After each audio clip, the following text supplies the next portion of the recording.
እንደምን አደራችሁ እንደምን አደራችሁ እንደምን አደራችሁ አሁን እንጀምራለን ሚኒስቴሩ እስኪገቡ እየጠበቅን ነው give us 1 or 2 minutes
እንደምን አደራችሁ አይሰማም? እሺ ጉድ ሞርኒንግ። እኔ ስሜ ይልቃል ይባላል። ይልቃል አባተ የአይሲቲቲ ፕሬዚደንት ነኝ። ዛሬ ደግሞ የውይይቱ ፋሲሊቴተርም ነኝ።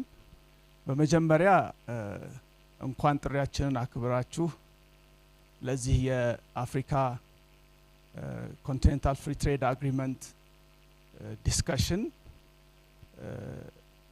መጣችሁ። all dignitaries, excellencies, invited guests, distinguished guests, all protocols observed. So እኔ እንዴት ፍሎ እንደምናደርግ ቀኑን ልግለጽላችሁና ወደ ፕሮግራሙ እንገባለን። ሶ መጀመሪያ የዌልካሚንግ ሪማርክ ከኢንተርናሽናል ትሬድ ሴንተር ዩኤንደብሊውቲኦ ትሬድ ሴንተር ካንትሪ ሪፕሬዘንታቲቭ አቶ ሳሙኤል ፈቃደ ይሰጡናል። We have some English speakers, so let me introduce in English and then maybe I repeat also in Amharic. So I'm just going to tell you how the event today flows and then give the stage to the speakers. So we're going to have welcoming remarks from Mr. Samuel Fakade, country rep for International Trade Center. We're going to have then opening remarks from His Excellency Dr. Yishrun Alamayo, State Minister at Ministry of Innovation and Technology. Following that, we're going to have also opening remarks. And we're going to have two companies who have operations outside Ethiopia in Africa, share their experience going into these markets, the good, the bad, and the ugly, and the opportunities they see. Those are Africa 118 and Freelance Ethiopia, or Africa Works, AfriWork Inc. And then I'll give you an oversight of our survey of private IT companies about the AfCFTA, how they see it impacting them, the opportunities they see, whether they feel prepared. So we'll share that survey outcome, as well as we did a study with the support of SEQA of what has gone on so far. We'll present that to you. We'll then have a coffee break. After the coffee break, we'll have Ministry of Innovation and Technology and their partners from Tony Blair Institute tell us about the e-commerce strategy they're working on.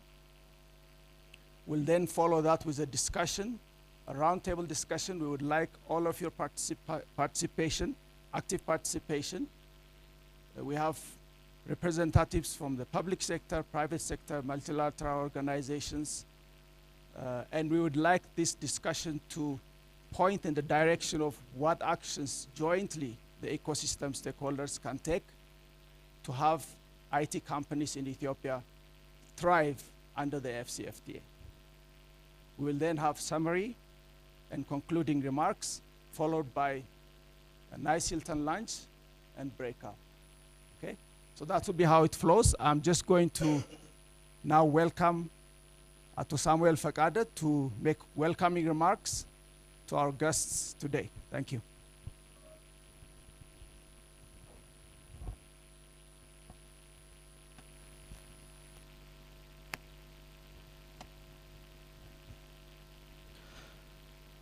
ሰላም እንዴት አደራችሁ? ሰላም እንዴት ናችሁ? His Excellency State Minister Dr. Yishrun Alamayo, guests and partners from different organizations. We have representatives from the UNECA, representatives from the Ministry of Trade, from the National ID, the AfCFTA Secretariats, Commercial Bank of Ethiopia, Ethio Chamber of Commerce, Dubai Chamber of Commerce, Ethiopia Airlines, ICT Park, and all organizations and private companies that I didn't mention. Ladies and gentlemen, all protocol observed. I once again thank you for coming to this workshop. My name is Samuel. I'm the National Coordinator for the International Trade Center. So the International Trade Center, it's a WTO and a UN mandate office. Am I audible? Can you hear me? Okay. Um, and specific to the NT5, it's a 4-year partnership between the Ministry of Foreign Affairs of the Netherlands and the International Trade Center to support micro, small, and medium-sized enterprises in the digital technology and agribusiness sector. And the program includes both sectors in Ethiopia, Ghana, Senegal, and the digital technology sector in multi-country projects in Benin, Cote d'Ivoire, Mali, and Uganda. Okay. ITC partner with the Netherlands to support African businesses. ITC's NT5 program is designed to contribute to decent jobs, improve livelihoods in the agribusiness, in agri-tech, as well as digital technology sector. To that end,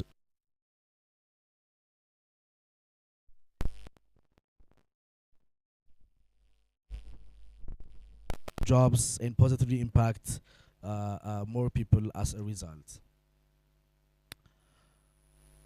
We were recently in the B2B mission in Nairobi with 10 companies, including the ICTET and the BPO Association of Ethiopia, to meet with the relevant partners and buyers, which we saw the mission exposed the Ethiopian companies to Kenyan market.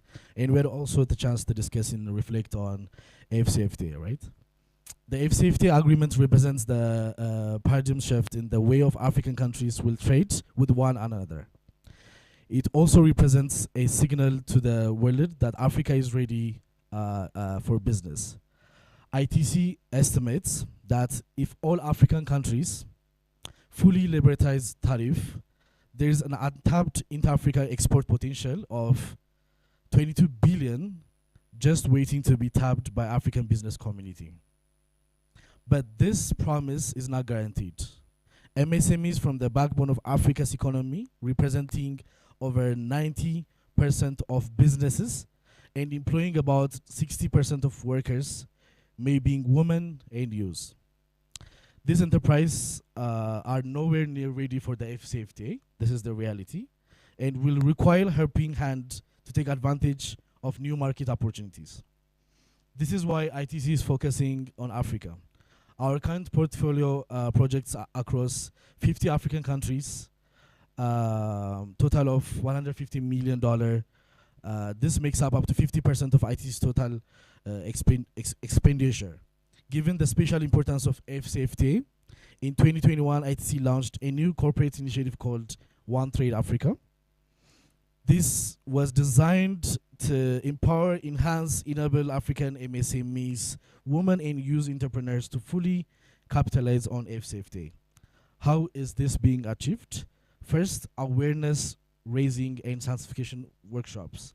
ITC survey shows that over 50% of MSMEs in Africa are still unaware of AfCFTA, right? They don't know what it is.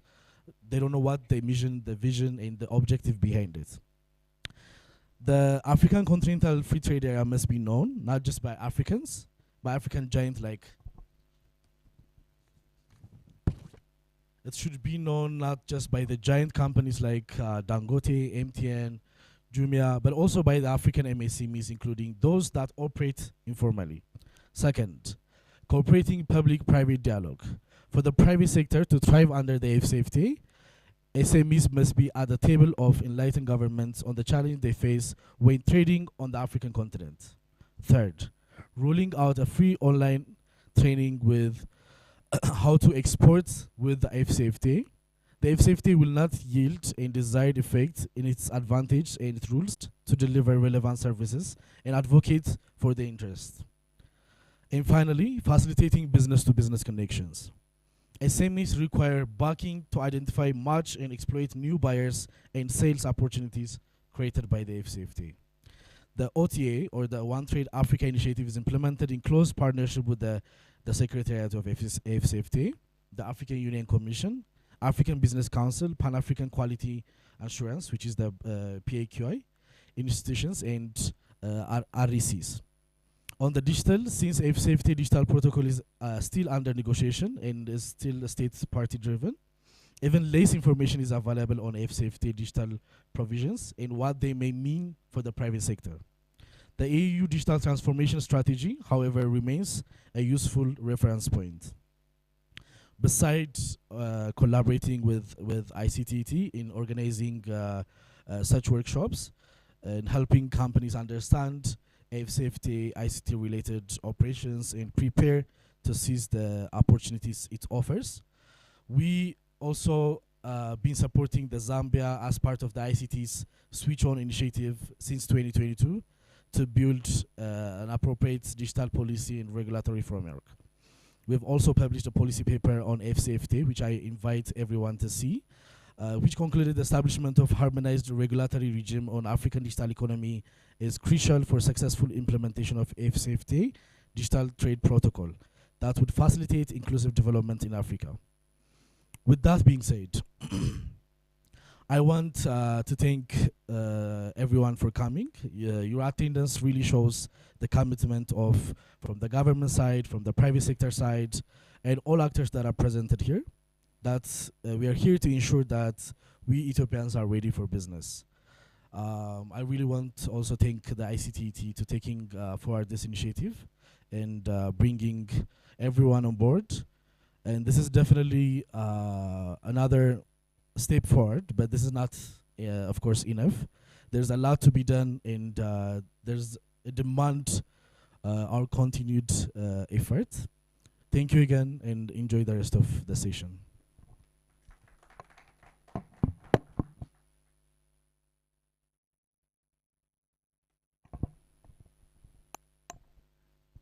Thank you, Samuel.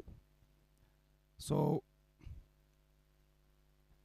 looking forward, so this continental free trade agreement is the largest free trade area in the world with 54 countries in it,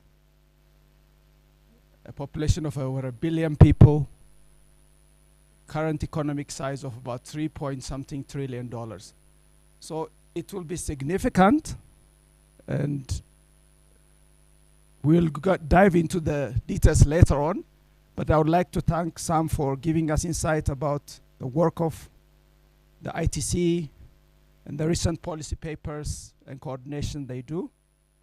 And now I would like to welcome His Excellency, Dr. Yusrun, to give us the opening remark for the program today. Thank you.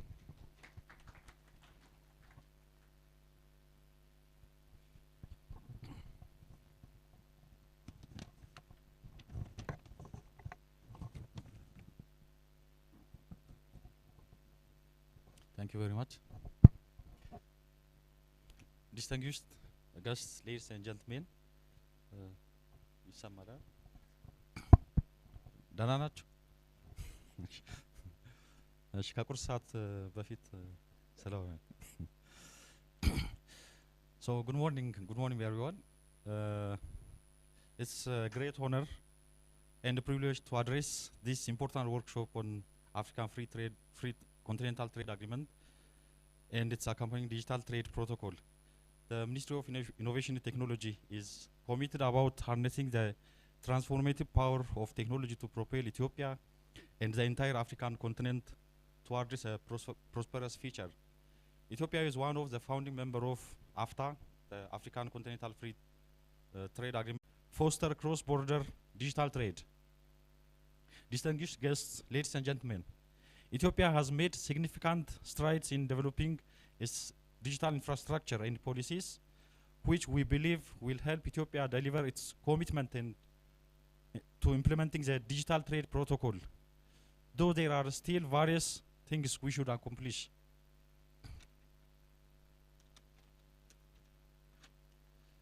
Our Digital Ethiopia 2025 strategy serves as our roadmap for national digital transformation. This ambitious strategy outlines our vision for expanding connectivity, promoting digital literacy, ensuring digital inclusion, and nurturing a vibrant digital economy. As part of our Digital Ethiopia 2025 strategy, a number of activities were done which are relevant to the implementation of digital trade protocol of AfTA. The Ethiopian e-transaction proclamation has already addressed a multitude of issues aligned with the digital trade protocol. This proclamation legalizes e-commerce, safeguards electronic communications, and establishes a framework for e-receipts and digital signatures. The Personal Data Protection Proclamation, which was endorsed by the Council of Ministers and currently in the process of approval by the Parliament, will further strengthen data protection frameworks and ensures business adhere to the AfCFTA data protection regulations.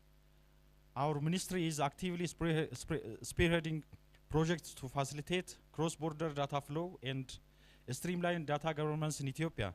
These initiatives will foster a more conducive environment for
extend my sincere gratitude to the ICTET Association for their unwavering support in our journey to digitalize Ethiopia and for their instrumental role in organizing this workshop.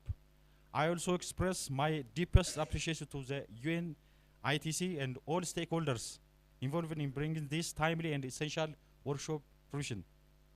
Together, we can leverage the AfCFTA and digital trade protocol as catalyst for inclusive and sustainable development, empower individuals, business, and communities across Africa to thrive in the digital age. Thank you very much.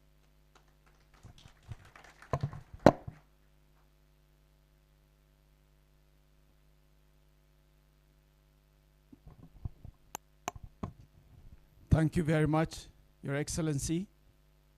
We note the work that Ministry of Innovation is doing, as you mentioned, on digital infrastructure and policies, the 2025 Digital Ethiopia Strategy, inclusion and literacy, the e-transaction proclamation, the personal data protection law passed by Council of Ministers, and the work on cross-border data flow. You mentioned digitization in the protocol. So it's also interesting, this week there is a ministerial meeting taking place in Dar es Salaam on the digital trade protocol under this free trade agreement. So it is with us, and we need to take attention to it and be prepared as companies and stakeholders. Before I call our next speaker, I want to show you, most of you would probably have seen this. I saw recently a forward from the CEO of Ethiopian Airlines, and it says, I'm going to quote for you. We welcome December with great excitement as we are also inaugurating our dedicated e-commerce facility, which has state-of-the-art elevating transfer vehicles and sorting machines, having a capacity of handling 150,000 tons yearly It is dedicated to mail, courier, and e-commerce goods and establishes Ethiopian Airlines' commitment to the Great Way for e-commerce in Africa and beyond. So this month, we have a fulfillment center ready. We don't just want to be a transshipment location. So we want the goods from here. That's why we're having this workshop with you. There is a lot of harmonization of policies, regulations, infrastructure, gaps that we need to do as ecosystem actors together and capture this opportunity that's ahead of us.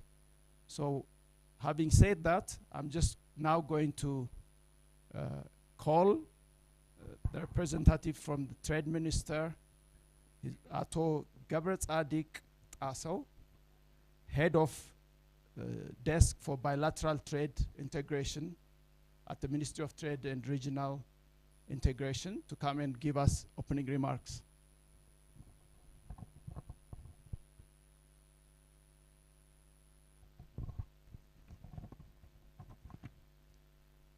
Good morning. እንደምን አደራችሁ? Before I make the opening remark, let me transfer one message that's sent from our Minister.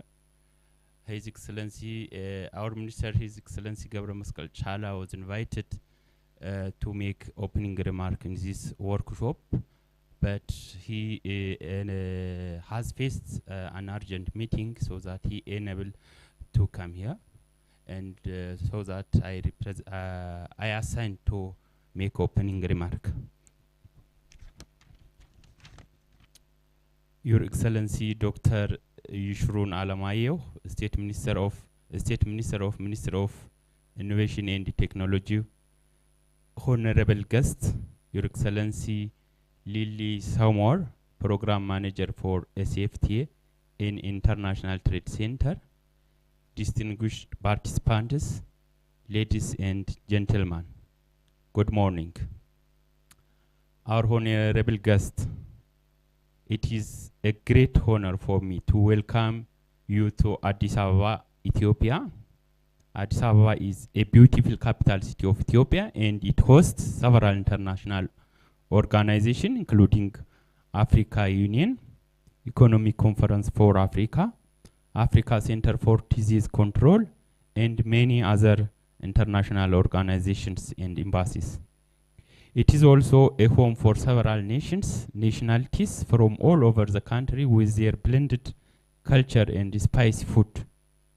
I hope, distinguished guests, I hope your stay in Addis Ababa will be pleasant and fruitful, and you will enjoy the food and coffee from its origin during your stay.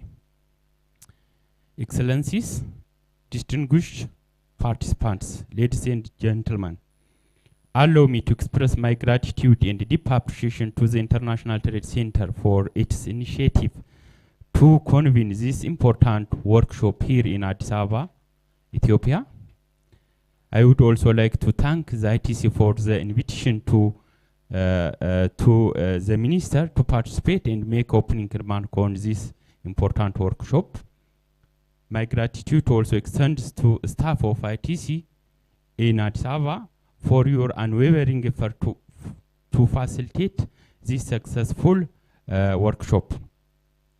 Excellencies, distinguished participants, the objective of this workshop is to raise awareness of Ethiopian companies and stakeholders on AfCFTA agreements, particularly on digital trade, and on the market access which will be established by AfCFTA, as well as on the challenges which will be encountered by businessmen of Ethiopia when AfCFTA implementation started.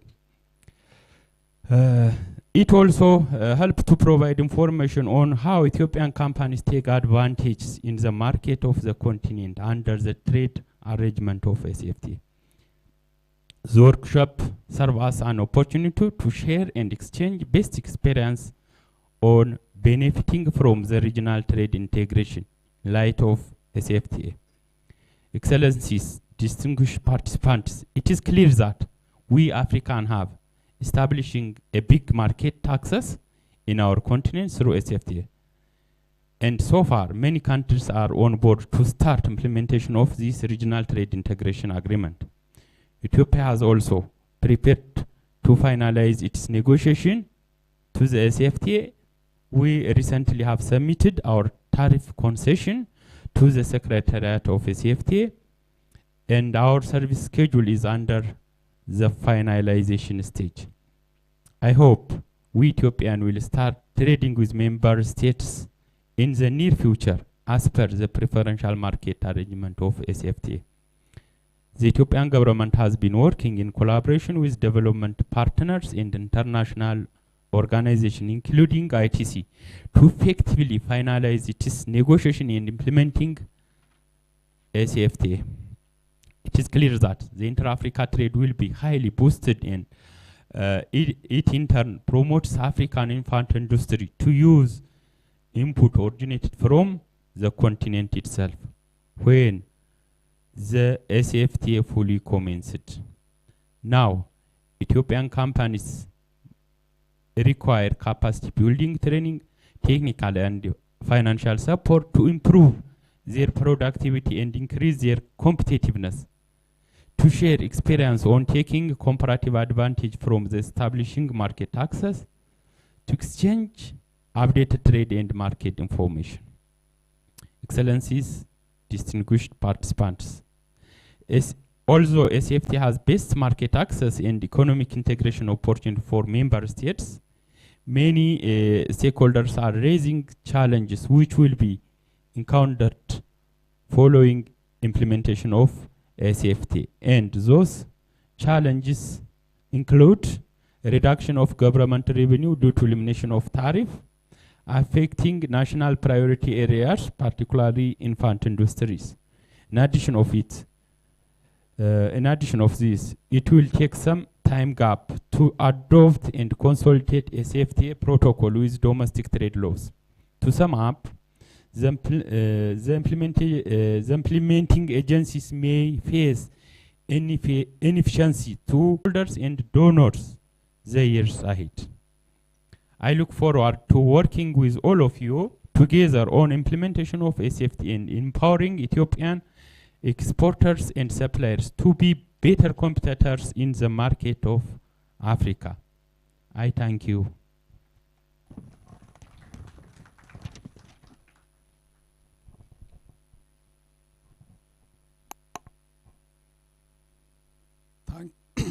Thank you, Ato Gabretsadik Taso from Ministry of Trade, for giving us your insights. We appreciate you. Welcome to our international partners. And behind international trade's support to us today, for example, is also the Ministry of Foreign Affairs of Netherlands. We thank all the partnership, and we're glad you are with us, AU, UNECA, and other international organizations here in Addis. He told us about the tariff concessions that Ethiopia submitted. In the panel, in the discussions, we would like to learn more about what those are. Private companies would be interested to know the impact that likely will have, and so they can prepare. If we collaboratively do not prepare in time, it's obvious we'll end up in a hairy situation. Okay, so the representative also told us about service schedule, which is in the finalization status.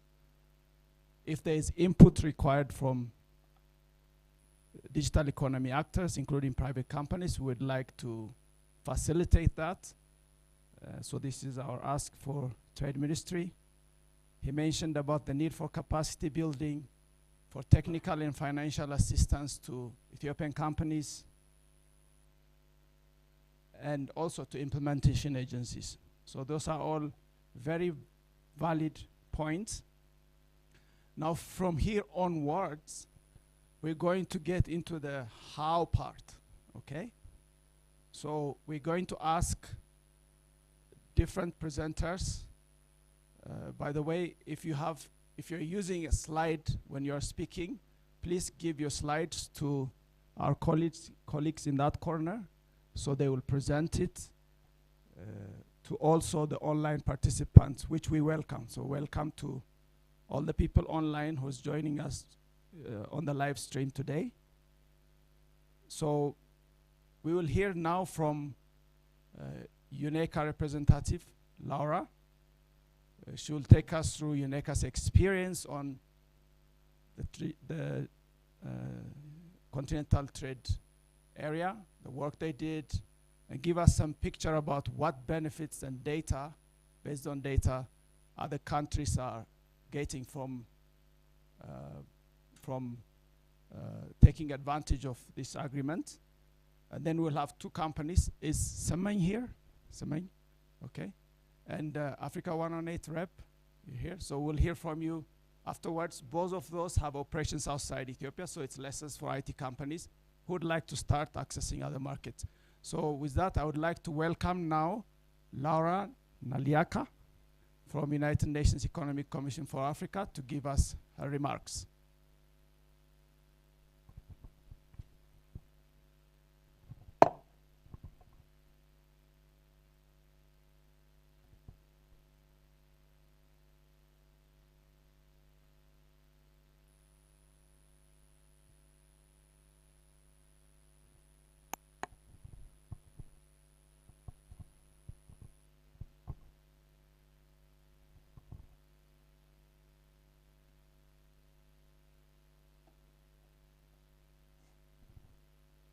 Good morning, everyone. So I will stand on the existing protocol, and as I wait for the presentation to be beamed, I'd like to thank the organizers for extending the invitation to UNECA to be part of this important workshop.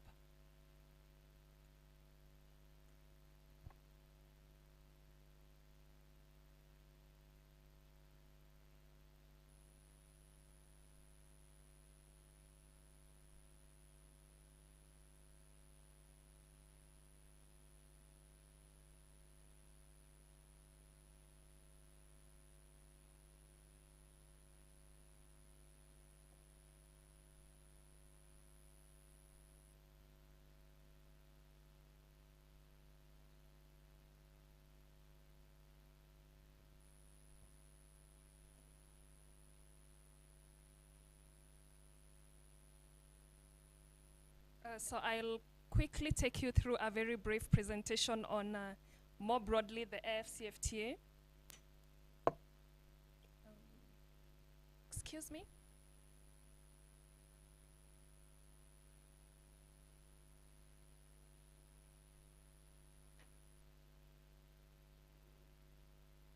Okay, maybe if you could move to the next slide. And I will start by painting a picture of Ethiopia's trade landscape. And what is evident is that Ethiopia largely trades with countries outside of Africa. If we look at available statistics, we see that between 2018 and 2022, Ethiopia's average exports to Africa accounted for just about 19% of its total trade. And again, if we look at still statistics, we see on Ethiopia's total average trade between 2018 and 2022, we say that again, Ethiopia largely trades in food commodities. And between that period, food items actually accounted for 66% of Ethiopia's total exports, followed by manufactured commodities, manufactured items, which accounted for about 17% of its total exports. So this means that what you can take away from this is first, there's very minimal trade between Ethiopia and its neighboring countries and also the rest of Africa, because at least more than 80% of its trade is to outside of Africa. And secondly, Ethiopia's trade is concentrated in specific commodities. The trading landscape is not diversified because the country mostly trades in food commodities. But I should mention that this is not just specific to Ethiopia. It is commonplace throughout most of African countries, whereby we see, and most of us know, that Africa largely exports raw commodities to the rest of the world, and it imports finished commodities. And of course, there's a problem associated with this, because if you're exporting raw commodities, whenever there is a shock in the global economy, Africa is afflicted by that. And also at the same time, the African countries rarely trade amongst themselves. At the moment, the level of intra-African trade is about 16%. And that begs the question, why don't we trade amongst ourselves? And you probably have the answers. Perhaps I should ask you, why don't you trade? For those of you who are not operating outside of Africa, outside of Ethiopia, why aren't you necessarily trading with other African countries? And I will give you just 2 reasons. The first reason why most of the African countries don't trade amongst themselves is because of the high cost of doing business. And here I am talking about the high tariffs associated with moving goods from one country to the other, and at the same time, the high non-tariff barriers which constrain trade amongst the African countries. Please move to the next slide. But all is not lost. In 2018, the AfCFTA agreement was signed by 44 African countries in Kigali, Rwanda. And the AfCFTA is expected to be a game changer for the continent. And currently, 54 out of 55 African countries have actually signed the agreement. It's only Eritrea which is yet to sign the agreement. And when we talk about signing the agreement, it essentially means that the countries are indicating their political will to support the agreement. And at the same time, currently more than 45 African countries have actually ratified the AfCFTA agreement. This essentially means that the countries have gone a step further and taken the necessary constitutional steps to ensure that the AfCFTA implementation will take place at the national level. But perhaps maybe I should unpack AfCFTA, because AfCFTA stands for the African Continental Free Trade Area. We know African Continental, what that means, but when we talk about a free trade area, it essentially means that you have 2 or more countries coming together to create a conducive environment for trade amongst themselves. And this can be through, in most cases, reducing or rather eliminating the tariffs on trade amongst these countries. And this is essentially what the AfCFTA is expected to do. The AfCFTA actually now entails the African countries coming together to form a single market, which, as we had in the in the opening remarks, to create a market of at least 1.4 billion people within the continent. And this will be achieved through eliminating tariffs and also reducing non-tariff barriers. And if we could just move to the next slide. So I'll just briefly take you through the AfCFTA tariff liberalization schedule.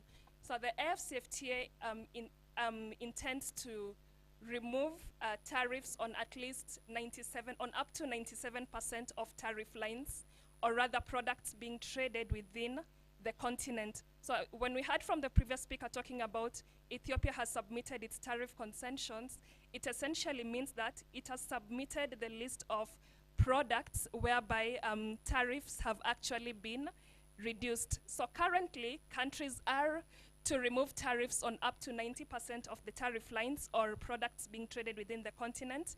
And this will gradually increase to 97% in the subsequent years. But the 3% has been, the countries have been given the freedom to leave out 3% of products traded within the continent, whereby they don't have to remove tariffs or the tariffs on these 3% of products, or rather tariff lines. So if we could move to the next slide. So what's the implication of removing tariffs on goods being traded within the continent? So part of the analysis that we have done actually shows that by eliminating tariffs on goods being traded within the continent, by eliminating tariffs on goods being traded within the continent, there's actually going to be an increase in intra-African trade, which is actually going to increase by about 33.5% in 2045 if we have the AfCFTA in place, compared to a situation whereby we do not have the AfCFTA in place. And we can also see the sectors which are also going to expand as a result of the implementation of the AfCFTA. We have the agri-food sector, which is going to increase. We have trade in the agri-food products, which is going to increase by about 50.2%. Trade in services is going to increase by about 37.6%. Trade in industry, or rather manufactured commodities, manufactured products, is going to increase by 36.1%. And we also have trade in minerals, which is also going to increase by 17.7%. So what this shows us is that with the AfCFTA in place, it's actually, first of all, going to promote diversification of goods being traded within the continent. So this implies that rather than Africa being known as the continent which is rich in resources, ranging from mineral resources to agricultural products, which it exports to the rest of the world, it is going to be known as the continent which has the variety of products which are being traded, first of all, within the continent, and also, of course, outside of the continent. But just the aspect of diversification is actually also important when you're talking about industrialization, because coming from the trade in manufactured commodities, that's going to be a really important step in promoting industrialization within our countries, and also industrialization within the continent. So if we could please move to the next slide. But here I should reiterate that the scope and ambition of the African Continental Free Trade Area, that is the AfCFTA, is actually wider than that of a traditional free trade area whereby we just focus on tariff elimination. Because as you can see, there are a number of protocols that are covered under the AfCFTA agreement. And they were covered in two phases. Under phase one of the negotiations on the AfCFTA agreement, we have the first one covered the protocol on trade in goods. And the protocol on trade in goods, of course, focuses on tariff elimination, but there are also annexes which are related to this protocol. Here we have the annex on trade facilitation. We have the annex on sanitary and phytosanitary standards, the annex on technical barriers to trade, and especially the annex on sanitary and phytosanitary standards, and annex on technical barriers to trade are essentially important when you're talking about standards, because you can be a trader based in Ethiopia, but when you are trying to export your commodities to, let's say, just even Kenya or to South Africa, if the regulations, if the standards from Ethiopia are not recognized by the Kenyan government or by the South African government, it will mean that as much as the tariffs have been reduced, but your products might actually be denied entry into the country. But these two annexes on SPS and technical barriers to trade actually aim to, first of all, harmonize existing standards within the continent. This essentially implies that in regions and countries where we have varying standards, there are bodies which will be mandated to ensure that these standards are harmonized, such that if I'm selling a commodity from Ethiopia to a different country, I will not encounter barriers to trade, and of course this will be really key in promoting market access. And at the same time, these annexes talk about the importance of having mutual recognition agreements, and this essentially implies that if I'm an exporter based in Ethiopia, if I'm exporting again my goods to a different country within the continent, my goods might not necessarily be subjected to testing or testing and other conformity assessment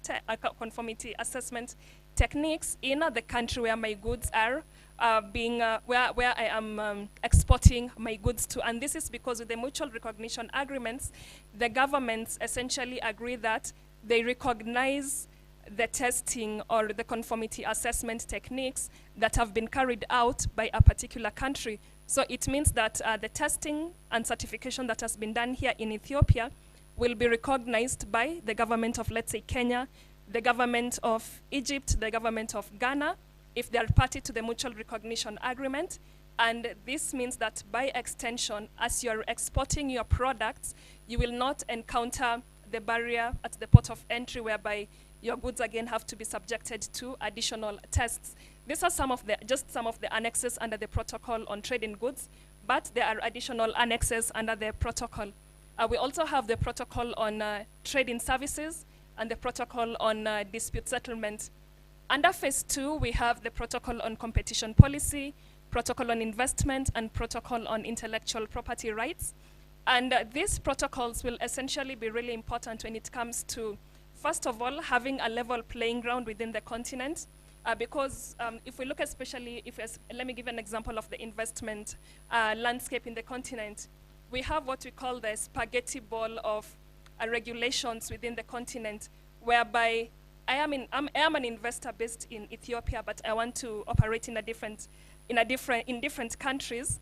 I'll find that if I'm to set up in Kenya, if I'm to set up in Ghana, I will have to meet different. I'll encounter different regulatory frameworks which I will be expected to meet, and of course that adds to the cost of doing business. But these protocols, these three protocols, aim to create a level playing field within the continent. And this will be key in attracting investments, both from within the continent and outside of the continent, because again, as statistics show us, the level of investments to the continent are again very minimal. And by addressing these issues, such as the one I've mentioned, the spaghetti ball effect of the regulatory frameworks, this will be handy in promoting investments which will be required to further promote or rather boost implementation of the AfCFTA agreement. So initially, when the agreement was being signed and adopted, we only had the three protocols under phase 1, and the first 3 protocols under phase 2 that were considered. And actually, the first 3 protocols under phase 2 were adopted by the Assembly of Heads of State in February this year in their meeting, which was held here in Addis Ababa. But later on, the Assembly of Heads of State decided to incorporate additional protocols. So in February 2022, the Assembly decided to include an additional protocol on digital trade, owing to the growing importance of digital trade globally and also within the continent. And much later, they also decided to include a protocol on women and youth in trade. And this is because research shows that trade is not necessarily gender neutral. We might end up, in most cases, if caution is not taken, when you have trade agreements in place, women might end up being disadvantaged due to various challenges and biases that they face. So the Assembly of Heads of State saw it fit to include an additional protocol on women and youth in trade, which now actually focuses on what needs to be done to ensure that at the end of the day, the AfCFTA benefits everyone. And even those who are likely to be disadvantaged also benefit from the AfCFTA. And negotiations of these 2 protocols actually started in December last year. And that, of course, entailed, just the process of negotiation entailed, first of all, having a committee of experts, whereby the various member states, the various AU member states, or here we can call them the AfCFTA state parties, the ones who have ratified the agreement, and the AfCFTA non-state parties, those who have not ratified the agreement, nominating experts from the relevant ministries to be part of the committee, which is now actually tasked with deliberating on what should be in the digital trade protocol. So as I mentioned, the first meeting was held in December, and the member states were given a bit of time to carry out national consultations before they held their second meeting to again consider the protocol based on the feedback that they had gotten from the national consultations. And so far, they have held 4 negotiations. They have held 4 meetings where they deliberated on the protocol on digital trade and also on women and youth in trade, and considered the various aspects that should actually be covered in the protocol. And after the experts had finalized on the protocol at their level, the protocol moved to the next stage, which was being presented to the senior trade officials, who again had a look at it. And finally, this week, the protocol, both of these protocols, the Digital Trade Protocol and the Women and Youth in Trade Protocol, will be presented to the Council of Ministers, where they will decide whether the protocols will move to the next stage. That there are certain issues that need to be addressed. They will send the protocol back to the experts for them to address the areas which they feel that need to be addressed before the protocol is presented to the heads of state for adoption. And here I should mention that at UNECA, we have been working very closely with the AfCFTA and also the negotiators by providing capacity building on areas whereby they felt that they needed to get more insights on how they should go about deliberating, or what are some of the things that they should consider as they deliberate on the various chapters and provisions that should be in, or rather should feature in the Digital Trade Protocol. And at the same time, we have also been working with countries. There are some countries who requested for support through the AfCFTA Secretariat for Capacity Building to understand just what is in the protocol before they give their positions on some of the provisions and chapters. And that is something that you have been doing very closely with the AfCFTA Secretariat. So if we could move to the next slide. So here, I just wanted again to show you a bit of statistics on, again, why the Digital Trade Protocol is important for the continent. Because we can see that Africa lags behind in terms of penetration of e-commerce compared to other regions. So if we look at the 2019 statistics, it's clear that Africa, if we look at Africa, even in comparison to a region like North Africa, we can see that there's a really huge disparity when it comes to the share of the population engaged in online shopping. So this means that there is a gap that needs to be filled. So the question becomes, what do we need to do to ensure that we actually boost the number, or rather increase the proportion of the populace within the continent that is actually engaged in digital trade? And this is one of the things that we hope that the Digital Trade Protocol will actually help us to address. If we move to the next slide. So here I will just take you through some of the possible areas that we think need to be covered in the AfCFTA protocol on digital trade. And this is based on part of the work we have done looking at when it comes to digital trade protocols or trade agreements, what has been covered in the existing trade agreements in other parts of the world, and also what is being done at the continental level. And perhaps also what I should mention is, again, to just underscore the importance of Africa having its own digital trade protocol, is because if we look also at the multilateral level, here we are talking about the WTO, not so much progress has been made when it comes to issues related to e-commerce or digital trade. So far, what has been happening over the years is they put a moratorium on electronic transmissions, on custom duties on electronic transmissions, which has been extended in every ministerial conference. But beyond that, the work program has not really expanded to take into consideration what is happening in the digital economy.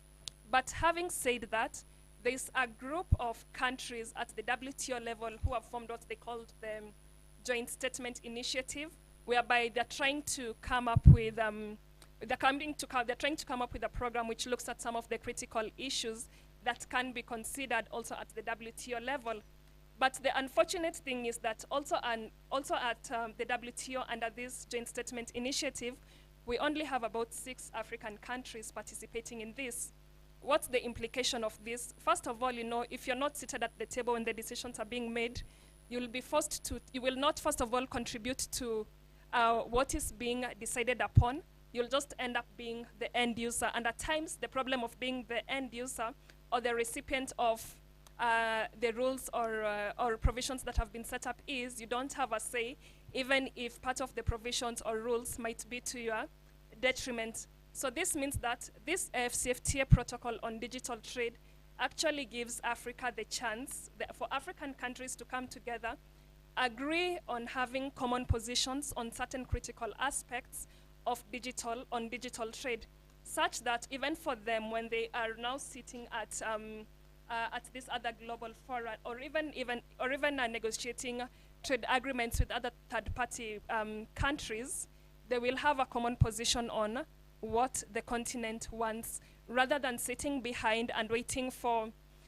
the provisions to be crafted by others and being passed down on us. And in some instances, as we have seen, that might not work for us. So some of the areas that we think should be covered in the digital trade protocol, first of all, is we hope that it will cover issues related to digital infrastructure, because we know when you're talking about digital trade, you also have to be you really have to consider the level of digital infrastructure. But again, what is true on the continent is that the level of digital infrastructure is low, is lagging behind compared to that of other regions globally. But at the same time, we are aware of the fact that countries are at different levels of development, again, when it comes to digital infrastructure.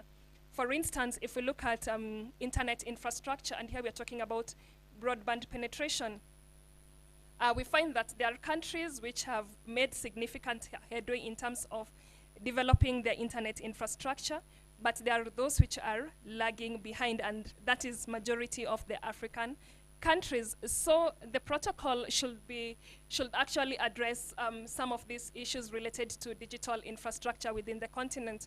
What needs to be done to ensure that the digital infrastructure is developed to a level whereby it will promote, or rather support, digital trade within the continent. And just internet infrastructure is just one of the things that fall under digital infrastructure. We also have the issue related to data infrastructure. Here we are talking about data centers, which are really critical, especially when I come down to data governance. Perhaps that's where I will talk more about it. When you're talking about internet exchange points, those are some of the things that need to be considered when you're talking about digital infrastructure. And of course, not forgetting the postal network and the delivery network, because as you know, when it comes to digital trade, we are not just talking about goods ordered and delivered online, but there are instances whereby the buyers will order for the goods online, but the goods will need to be delivered to them physically. So in such situations, we have to look at the logistics network within the continent. What more needs to be done to ensure that it can actually support the development of digital trade within the continent? And we also hope that the protocol will cover, or rather we propose that it should cover issues related to data governance, which, as you know, because most of you are players in the ICT field, this is a really hot topic, not just in Africa, but globally. Issues related to data are really important. And under data governance, you're talking about issues related to data localization or cross-border data flows.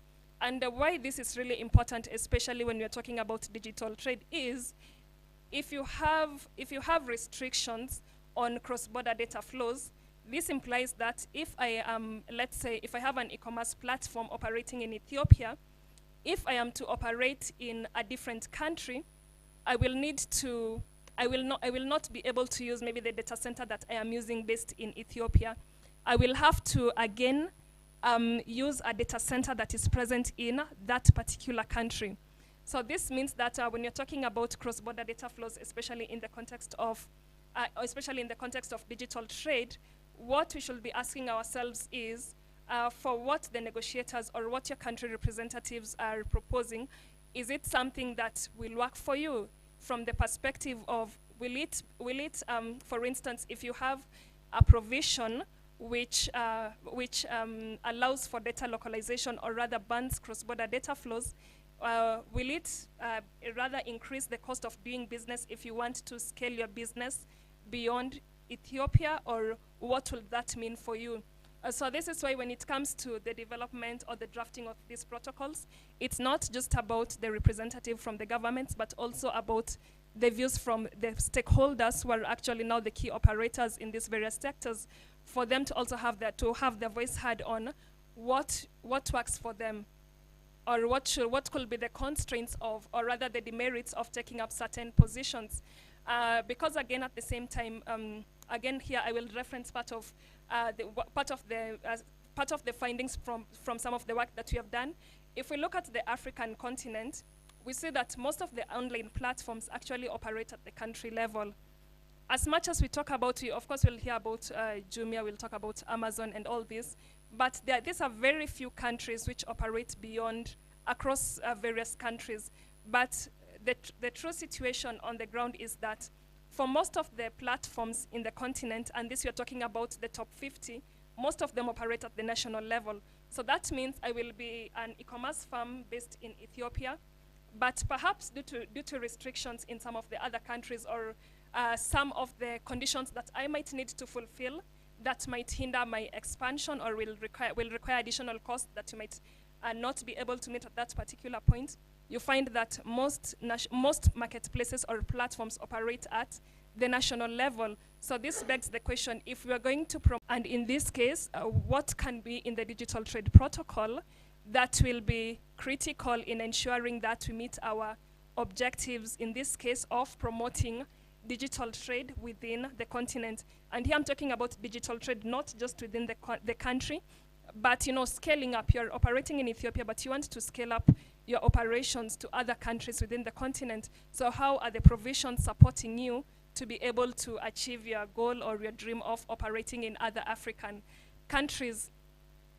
And we also hope that the protocol will cover issues related to digital payments, because again, when you're talking about digital trade, digital payment is an important component of that. But again, what is true is that if we look at digital trade that of course happens within the continent, and it largely takes place within the countries, within the borders of a country, is that the payment is mostly by cash. And this is because, first of all, not so many people have bank accounts, and bank accounts tend to be a precursor for you perhaps to have a debit card or a credit card, which will be necessary for you to perhaps make a payment online via other proposed channels. So it begs the question, if you're going to increase your operations beyond Ethiopia, beyond the country of operation, then how are you going to handle the aspect related to payments? But again, we are cognizant of the fact that there are emerging technologies which are helping to address issues related to digital payments. For instance, we have M-Pesa, which originated from Kenya, and recently it's now operational here in Ethiopia. You also have Telebir here in Ethiopia, which of course we are going to be critical when you're talking about digital trade. But again, what we need to consider is when it comes to trade beyond the borders, you have to start thinking about, are these cross-border, digital payment methods actually interoperable, such that what is used here can actually still be, can be used to settle payments from a different country. So this can be looked at from two perspectives on online consumer protection.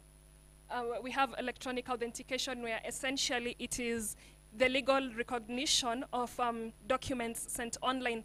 Because now when you're moving to the digital trade space, we are talking about, when we're talking about paperless trading, when you're talking about electronic signatures, there are situations whereby a particular country might not legally recognize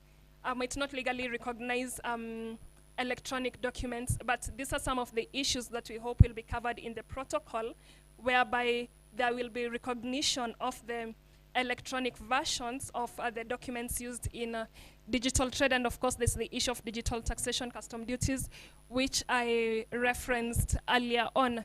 So as I conclude, what perhaps I should mention is, now for you as the operators in the ICT space, how should you take advantage of the AfCFTA? First of all, we know that we have probably heard of the phrase, "My people perish because of lack of knowledge."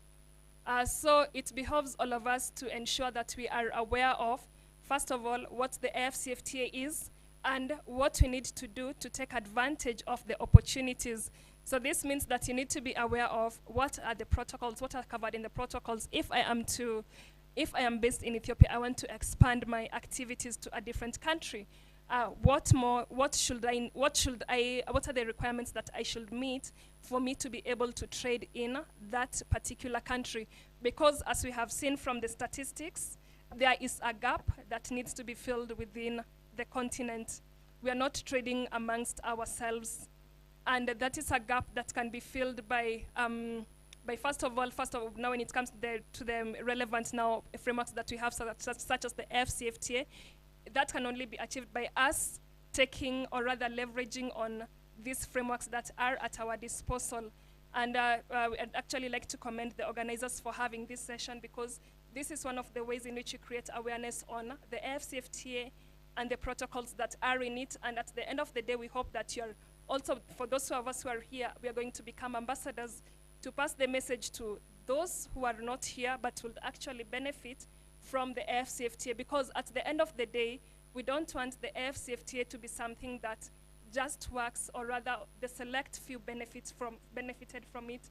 We want it to be an agreement where much later, maybe a few years down the line, many years down the line, we look back and say that this was an agreement, or this was an free trade, or this was a framework that actually worked for all of us.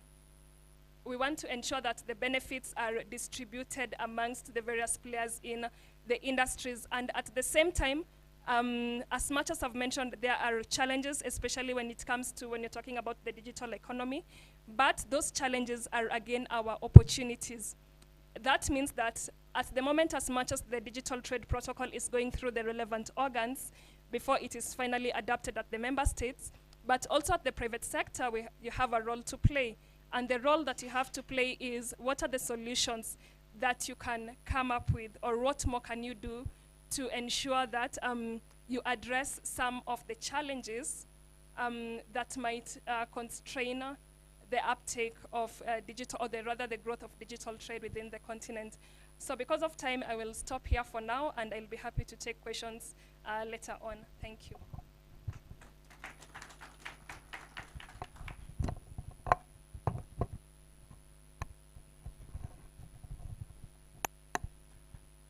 Thank you, Laura, for taking us through an expansive tour of what has been going on under this trade agreement so far. I'm just going to make a quick summary, and we're running a little bit late, so for the speakers after, maybe we'll make it after the coffee break, and we have given you your boost. So here we go. She told us about the minimal level of trade between African countries, right? And she gave us some data that shows that with that area in operation, it is expected that the trades will, or the GDPs of the countries will grow by 33% overall. We've looked at another study which gives another angle, data on another angle, by the Brookings Institution, and they claim it will create 18 million jobs by 2030 on the continent. So intuitively, to me, it makes sense. For example, last week, there was a delegation of Ethiopian companies who traveled to Kenya to attend the Innovation Week there, right? Ethiopia and Kenya have this mutual visa-free travel arrangement.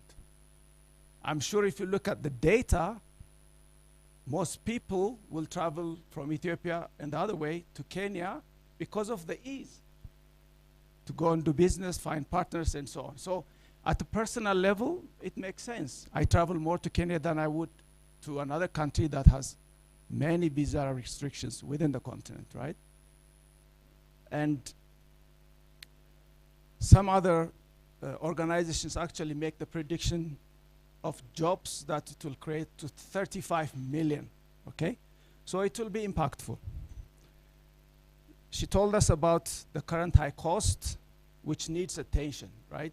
So we can't leave this to only the policymakers, only the politicians. Everybody has to push around and involve to create the environment that lets us thrive. So if we're not involved, it will not happen. So he told us about the annexes and standards and mutual recognition agreements and certification, right? So we have people from ID here, Ethiopian ID. She mentioned authentication. We should have somebody from post office here. She mentioned the movement of goods across borders. We should have somebody from Ethiopian Airlines also. And I have seen recent development, at least between a few countries, Ethiopia, Kenya, and Tanzania, are moving towards mutual recognition of TVET certification programs in those countries. I think it's a good thing. Usually when you're having a dialogue and arguing about these things, you end up agreeing to the higher standard, which can benefit everybody in that environment. So those are three things she mentioned.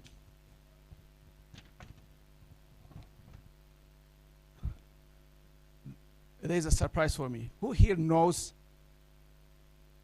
from Ethiopia's side who's involved in the committee of experts? That's the question. Does anybody know? So here's why we're having this workshop. We need to know so we can give them feedback and they can tell us what's going on, right?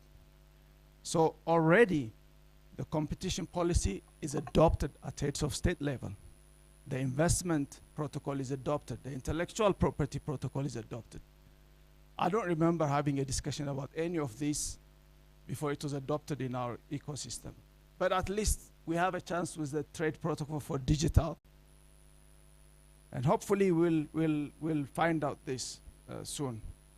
So e-commerce, she showed us data that shows on Africa is around 30% versus say North America, which is at 66%.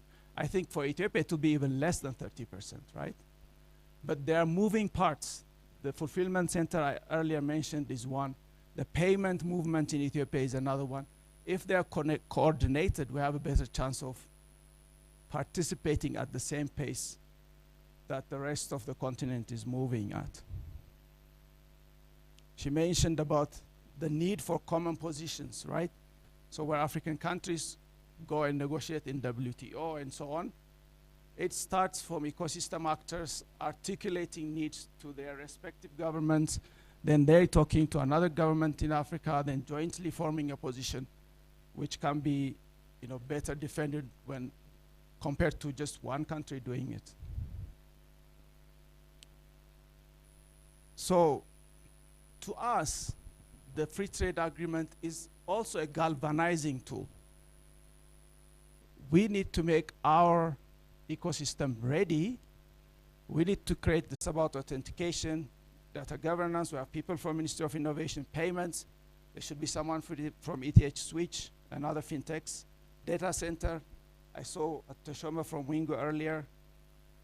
Consumer protection, and so on. So much to digest, in my view. And I think with that summary, should we have the two companies speak now or coffee and back? Both of hands. Coffee first. Okay. So let's have coffee. We're a little late. Let's try to finish within 10 minutes. We come back, we hear from the companies, from us, and on to the discussions. Thank you.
እሺ ተቀመጣችሁ.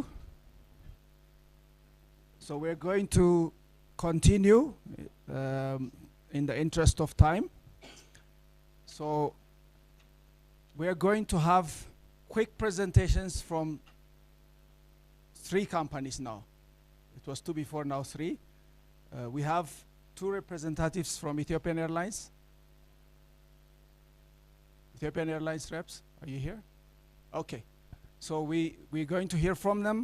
We're going to hear from Africa 118, and we're going to hear from AfriWork freelance. So maybe we start. Alab, is the slide okay for Ethiopian Airlines? Okay, so I would like to welcome Ato Theodros. No ways, Ato Theodros now present Merago. Okay, I would like to welcome Ato Theodros Ayalio from Ethiopian Airlines to give us his remark and give us insight about the operations of Ethiopian Airlines that aligns with the subject topic today. You have, let's say, 5 to 10 minutes. You make it quick for us so we don't keep everybody late. And then we'll come to Africa 118 and freelance. Yes, Sugan, he'll share for you. He'll project it for you.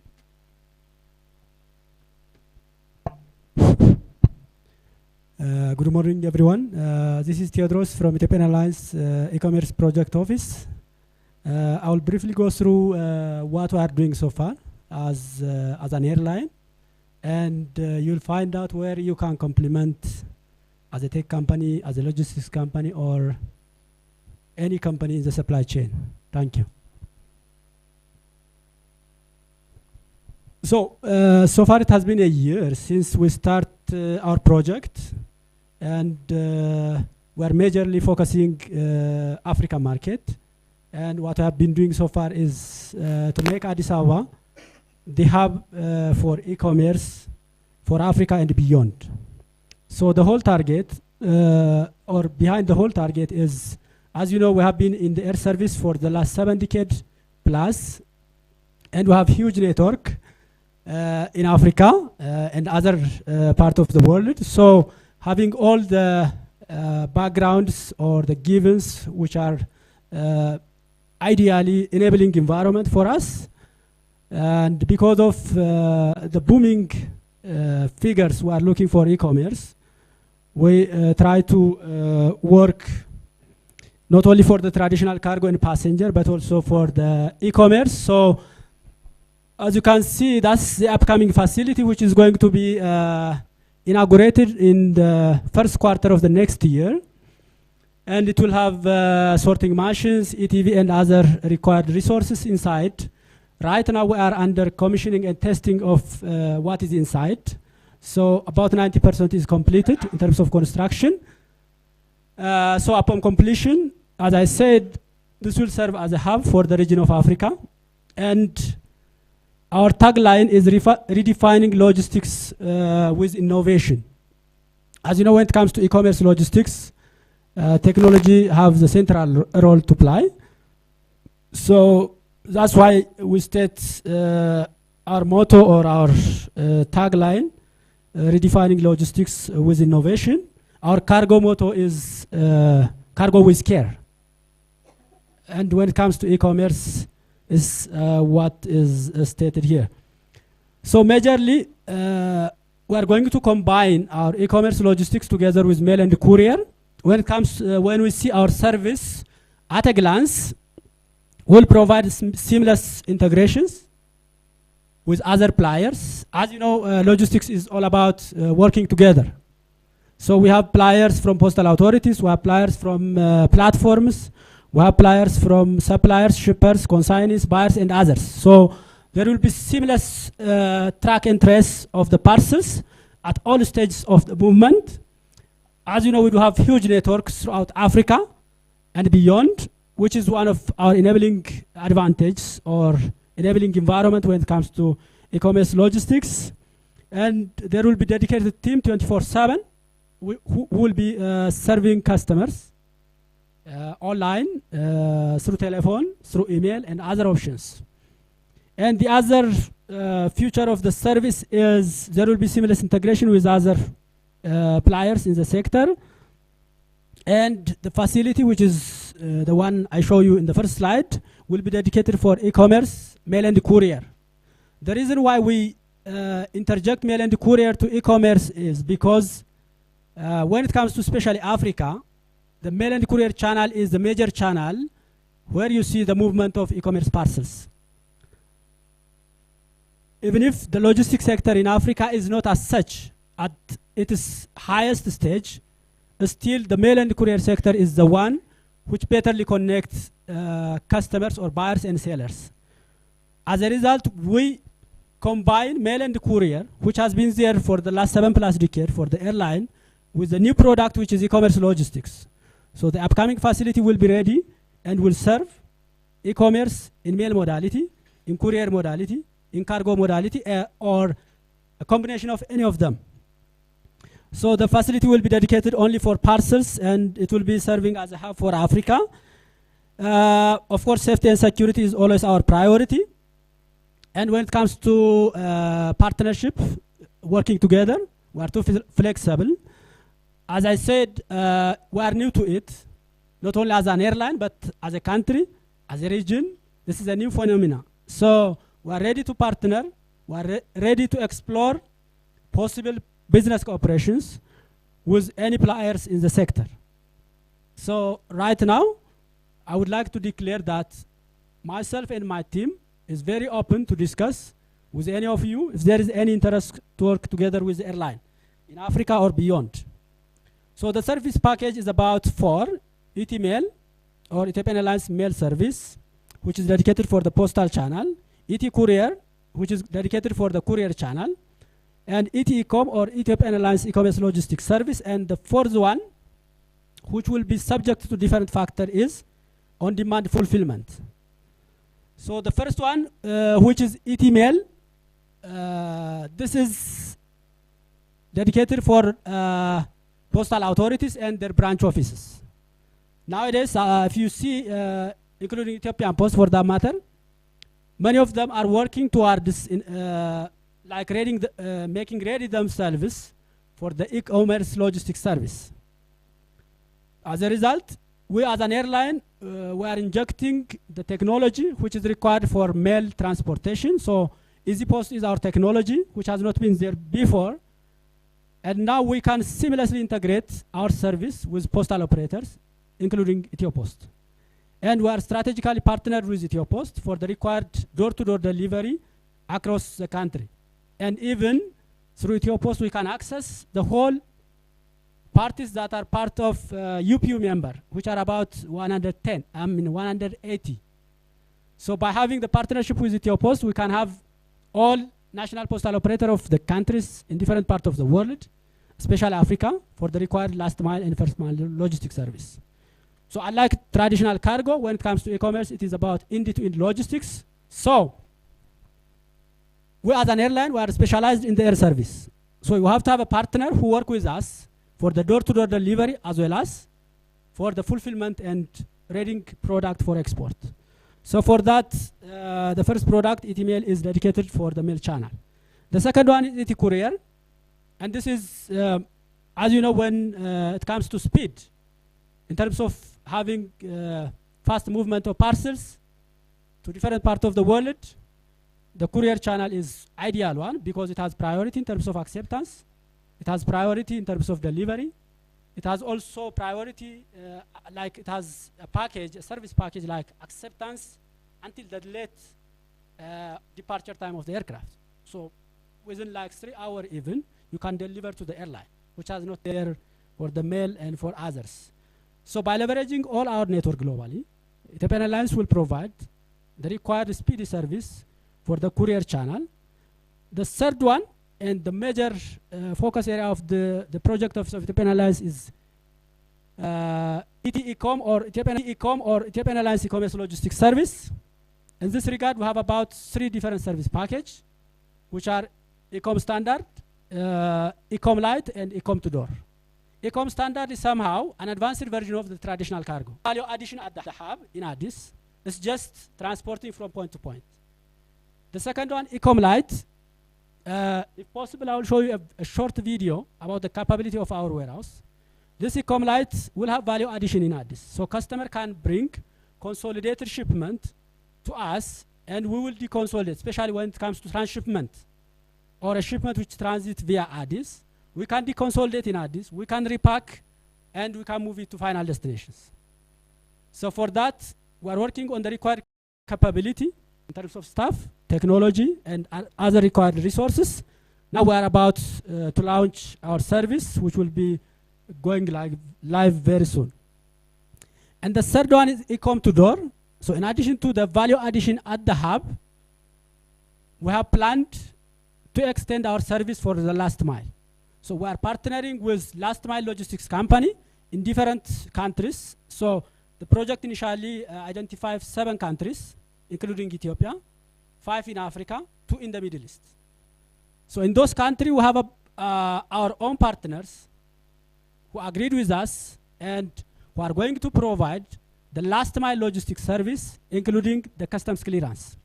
So they will take the shipment from our ground handling company at destination airport, and then they will do the required customs clearance, and they will do the door-to-door delivery. So based on the success of these 7 countries, we will extend the coverage to others. So 5 countries in Africa: Kenya, South Africa, Nigeria, Ghana, Egypt, and Ethiopia. And 2 in the Middle East is Kuwait and UAE, which is selected basically based on the business volume. And the last one is on-demand fulfillment. This is somehow requiring other parties to be involved, especially customs, because shipment will be coming in advance. Before the seller's online sale, the shipment, they will estimate or they will forecast like their monthly volume of demand in Africa. So they can ship it to Addis in one slot, in which they will have a rate advantage, they will have a speed advantage, and others. Then, when they sell online, they can give us the sales order, so that we will receive their sales order, and we can fulfill from Addis. And then, we can ship it to the final destinations. So on-demand fulfillment is somehow going to require a kind of free trade zone arrangement, because shipment has no, or they don't have an idea as to their final destination, who is going to the buyer. It's just an estimation or a forecast for the next couple of periods.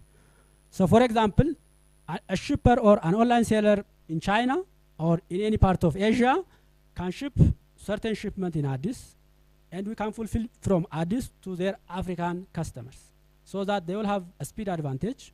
For example, if I can get this morning the sales order from the platform, I can fulfill and ship it next day morning or in the afternoon, depending on the destination. So these are the service package we have. And the final remark maybe in regard to our strengths when it comes to e-commerce. As you know, 3 things matter, among others. The first one is speed. The second one is security. And the last one is the technology, the integrations, the visibility. So for the technology, we are working with technology providers, especially for the e-commerce handling system. So by the time when we ready the facility, we'll have a technology for the warehouse management as well as for the first mile and the last mile. So customer that can work with us for the last mile, they can take our technology, or they can come up with their own and we can work through API. So in terms of technology, we are ready for the immediate strategy, which is the logistics. And in the long run, we are planning to have not only the logistics, but also platforms, having products, special national products and regional products, selling them online, fulfilling, and having an independent, full-fledged e-commerce business unit. But the immediate strategy, as I said, is because of the sluggishness of the regional and national economic readiness, we're focusing on the transboundary logistics. So making Addis the transboundary logistics hub for the region of Africa and beyond. So among our strengths, we have been in the sector, in the logistics sector for the last 7+ decades. We have a daily expanding network. And of course, about 300 fleets depart from Addis on daily basis. And our strategic location in the Horn of Africa will enable us to connect the emerging Asia market with Africa and Africa within itself. Thank you very much.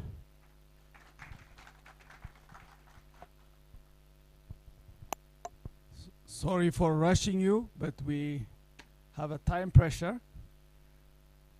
Well, you definitely don't have issues with speed. They kidnapped us in the break and said, we're going to talk about our e-commerce platform. So kudos to you. So mail and courier, postal integration, the e-commerce logistics, the partnerships, last mile service, transshipment, on demand, all of that, I think, is well aligned with this continental free trade, and with the right coordination, actors can take advantage of the platform Ethiopian Airlines has. We will hold on the video. I saw it's about 10 minutes. We can't take 10 minutes now, but we'd like to see it. We'll play it towards the end. I'm going to call Representative Nawal from Africa 118, 5 minutes only, okay? So they have operations outside Ethiopia. They will share with us their journey and how you might be able to follow it. All right. Thank you, everyone. So we're not as big as Ethiopian Airlines, but we're trying to get bigger. So my name is Nawal. I'm from Africa 118. So I have slides, a couple of pages. Maybe if you could present that, that would be very helpful. Okay, all right. So yeah, so Africa 118, we are a digital technology company based in 6 different markets in Africa. So it's founded by Ethiopian, and we do have offices in Ethiopia, and also we have presence in 6 different Africa markets. So maybe if you can move to the next slides, I will give you an overview of what we are doing and who we are. And also we're going to see our key success factors when we expand from Ethiopia to Kenya, Nairobi, Tanzania, Rwanda, and Ghana. I wish the founder, the CEO, is here, because he could have more to share with you guys. So just to give you an overview of what Africa 118 is. So we founded in 2010, which is almost now we're going for our 14th years. So with the aim of connecting African SMEs to the digital, to the world. So mostly we focus mostly on SMEs, small and medium enterprises, to bring them to the digital world, to make them ready to the external, to the global world. So we do have the largest SME database in Africa with over 5 million SME databases. So none of you asked me about 118, why 118? So 118 was originally Africa 118 started as a business directory to provide a business directory services for Africans. So that 118 is very common in UK, and with the aim of bringing that to Africa and creating the largest database in Africa. So the name comes from that. And we do have over 1 million business directories, business details in Ethiopia as well. So we are also the leading digital marketing service provider for small and medium business enterprises in Africa. So far we've supported around 30,000 SMEs in Ethiopia. So we've been, we are partnered with Google on Google Digital Skills program, where we've been able to support about 300 SMEs across Africa, SMEs and users across Africa, providing them digital skills training program for the users, and also for small and medium business enterprises to go digital, to build their digital presence, and also to find external markets and to get them ready to the global world. So we do have presence in Kenya, Uganda, Tanzania, Rwanda, and Ghana, and also we do have affiliates in South Africa and Nigeria. So we don't actually have offices in Nigeria and South Africa, but we do have affiliates who partners that work with us in implementing some of our projects. So we're featured partner for Google Business Profile. So we do business listing on Google Map. We do verification. We also give ownership to the business owners so that they can manage their profile on Google. Also, we won a couple of awards from GSMA, prestigious grants from GSMA, and also we're the winners of Google Black Founders Award in 2021 and East Africa Startup Awards. So maybe okay, all right. Question? Oh, 1 minute. Okay. Okay. Next slide, please. Okay. So these are our offices in Ghana, in Rwanda, Tanzania, in Ethiopia, Kenya, and also in Uganda. So these are some of our teams. Next slide. I only have 30 minutes, 30 seconds, I guess. So some of our key products and services are, we do digital marketing service. We do have enhanced location management services for the bankers and also for businesses that got multiple locations. So we do have a platform that enables them manage all their profiles on Google Map and also on the other digital platforms. So we do have smart data service, and also we run a couple of projects on SME digitalization. So we've been working with several development partners, corporate organizations, and also government institutions. And also we do digital skills and entrepreneurship training program. And also we do have a platform called TaskMobi that connects gig workers with users. Next slide, I only have one slide remaining. All right, so some of our key factors, success factors are, I've mentioned them here for us to be able to expand to the rest of the markets. So we develop a market understanding before we try to expand to other markets. We do develop market understanding. We see the side of the market, the competition in the market, and also we do check the customer's income. And we also ensure the compliances with regard to the license, tax filing, and also health and safety. And we do have a value proposition providing customer service that is very active and supportive for our customers to retain them. And we do have a marketing strategy, and also we do have a very flexible and agile partnership modality. So where we are open to partner with any organizations and find areas of collaboration.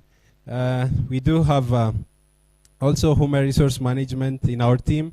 In all countries, we do have a strong team from the locals and also internationally. So even in Ethiopia, we have a couple of them from the rest of the market. They do have a good experience in another market so that they can share their experiences with us. And we do have conducive work environment for our teams. And we do have advisory councils, both locally and internationally. And what helped us even in expand, the key one is a strategic partnership that we've managed to build with several organizations, especially with Google on a couple of projects, with GSMA as well at a couple of projects, UNCDF, USAID, MS4G, and also NORAD, where we've been able to support about 3,000 SMEs across 6 markets by building their digital presence, and also enabling them with capacity building program where we provide them training programs so that they can be sustainable by themselves after we provide them the digital tools. So I think it's almost done. Yeah. All right, thank you. Thank you, Naul. So you told us what you do, and 2 things, at least you know where to find him. Market understanding and partnerships. That's how they have unlocked accessing different markets from what I understand. So if you are interested with all the things that has been going on, and you are an IT company, our finance department for membership is right there for you. So Semeng, you're next. Tell us more about where you're at with entering a new market in Africa and relevant information for companies. Hello everyone. My name is Semeng, and My name is Semay Taddasa. I am the co-founder and CEO of AfriWork Incorporated. We are a software platform that provide SMEs with the right talent for their businesses. Up to now, we onboarded over 300,000 users, helped 15,000 companies get their job postings done, and we actually placed over 70,000 people. We are at the process of expanding to bigger, African markets right now. We're starting with Kenya, Tanzania, and Uganda, and I'm going to tell you a little bit more on our expansion experiences and basically our vision and the overall mission of our company. So, expansion. So, the reason that we're expanding is because the impact that we provided in this country can be actually replicated to other countries. We actually checked that by I was in Nairobi for 3 weeks, and I actually experienced what the market feels like and how they use the products they have and how the market moves. So, do you know why I went to Kenya? Anyone? Because there is no visa for Ethiopians, so that's the easiest, path to actually expansion. And because it's easy for anyone who's operating in Kenya to expand to Uganda and Tanzania, that's why we're focusing on that. So basically our expansion is based on what is provided in terms of policy, which is how connected each country is. And we believe that, back to our mission, by 2050, 1/4 of the world population is going to be African. And out of that, majority is going to be young and ready to work. So when we talk about trade, we're not just talking about items and goods. We're talking about talent. And we believe that having the talent and making it easier for any African to actually work remotely throughout Africa is really important. Because right now, if I want to hire someone, it's easier for me to hire an Indian than a Kenyan. It shouldn't be like that. It should be easier for Africans to work with Africans. So we really believe that the potential for Africa is in the outsourcing business. And when we talk about outsourcing, it's not just offshoring, but also, working with your neighboring countries. And specifically for Ethiopia, as you know, we have, the biggest population in our proximity, even combined. So giving access to that is really important for us. And from the expansion side, one of the most important things that we expect from, even from this digital trade protocol or other initiatives is, number one, payment processing. It's really hard for me to pay in Kenyan shillings sitting in Ethiopia. The only way I can do it is I actually went to Nairobi, opened my M-Pesa, and I can actually pay by my M-Pesa account. So it should be really easy to actually hire a remote talent around Africa. And we are trying to provide that platform, and we also have things to share in terms of solving the unemployment that exists in Ethiopia by actually having those experiences being replicated in other African countries. And we're kind of creating this type of protocol on how we enter to a new market. And the interesting factor is Africa is not a country. And we all know that, right? So understanding the cultural barriers, understanding the gaps in policies, and understanding what the gaps are is really important. And I hope that I will go to Uganda and Tanzania in 2024 to actually expand everything else. So what I want to say is, basically, when we talk about digital protocols, we also have to think about talent, because talent is the biggest resource that we have as Africans. Thank you.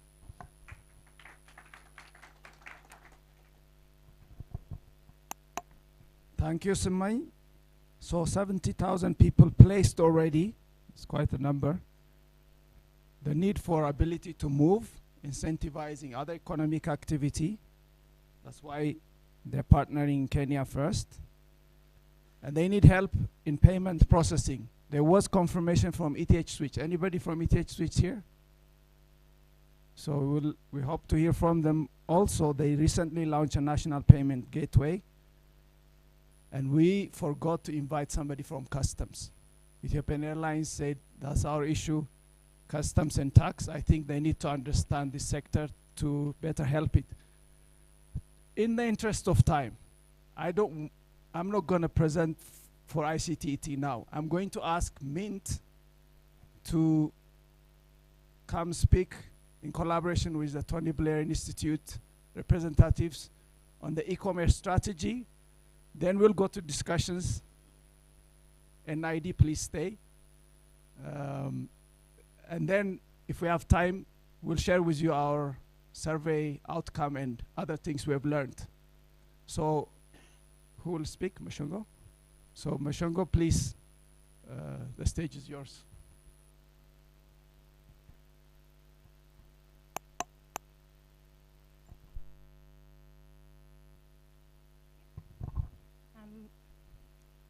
Good afternoon, everyone. My name is Mishin Gojak. I'm a tech and digital transformation advisor from the Tony Blair Institute. So I work with the Ministry of Trade and Regional Integration on the e-commerce work, and also with the Ministry of Innovation and Technology on Digital Ethiopia 2025. So focus today will be briefly to tell you about the work that we've done on e-commerce, and I just wanted to see by show of hands how many of you are aware of Ethiopia's draft e-commerce strategy or have been involved in the consultation process or provided your input. Anyone in the room? I see familiar faces. Okay, thank you. So I'm going to be very brief, and if you have any questions or you want to engage further on the e-commerce work that you've done, please feel free to reach out to me or my colleagues at the back of the room at lunchtime, or you can call us as well. So the work on the e-commerce strategy started way back, I think end of 2021. It was commissioned by the Prime Minister's Office in response to implementing Digital Ethiopia 2025 recommendations. So, and then we partnered with the Ministry of Trade and Regional Integration, Mint, and other stakeholders like Ethiopian Airlines, Customs, Ministry of Finance to come up with the draft e-commerce strategy. I think as you've already heard this morning, Ethiopia is at a very nascent stage when it comes to e-commerce. I think if you can move to the next slide so that I can go quick.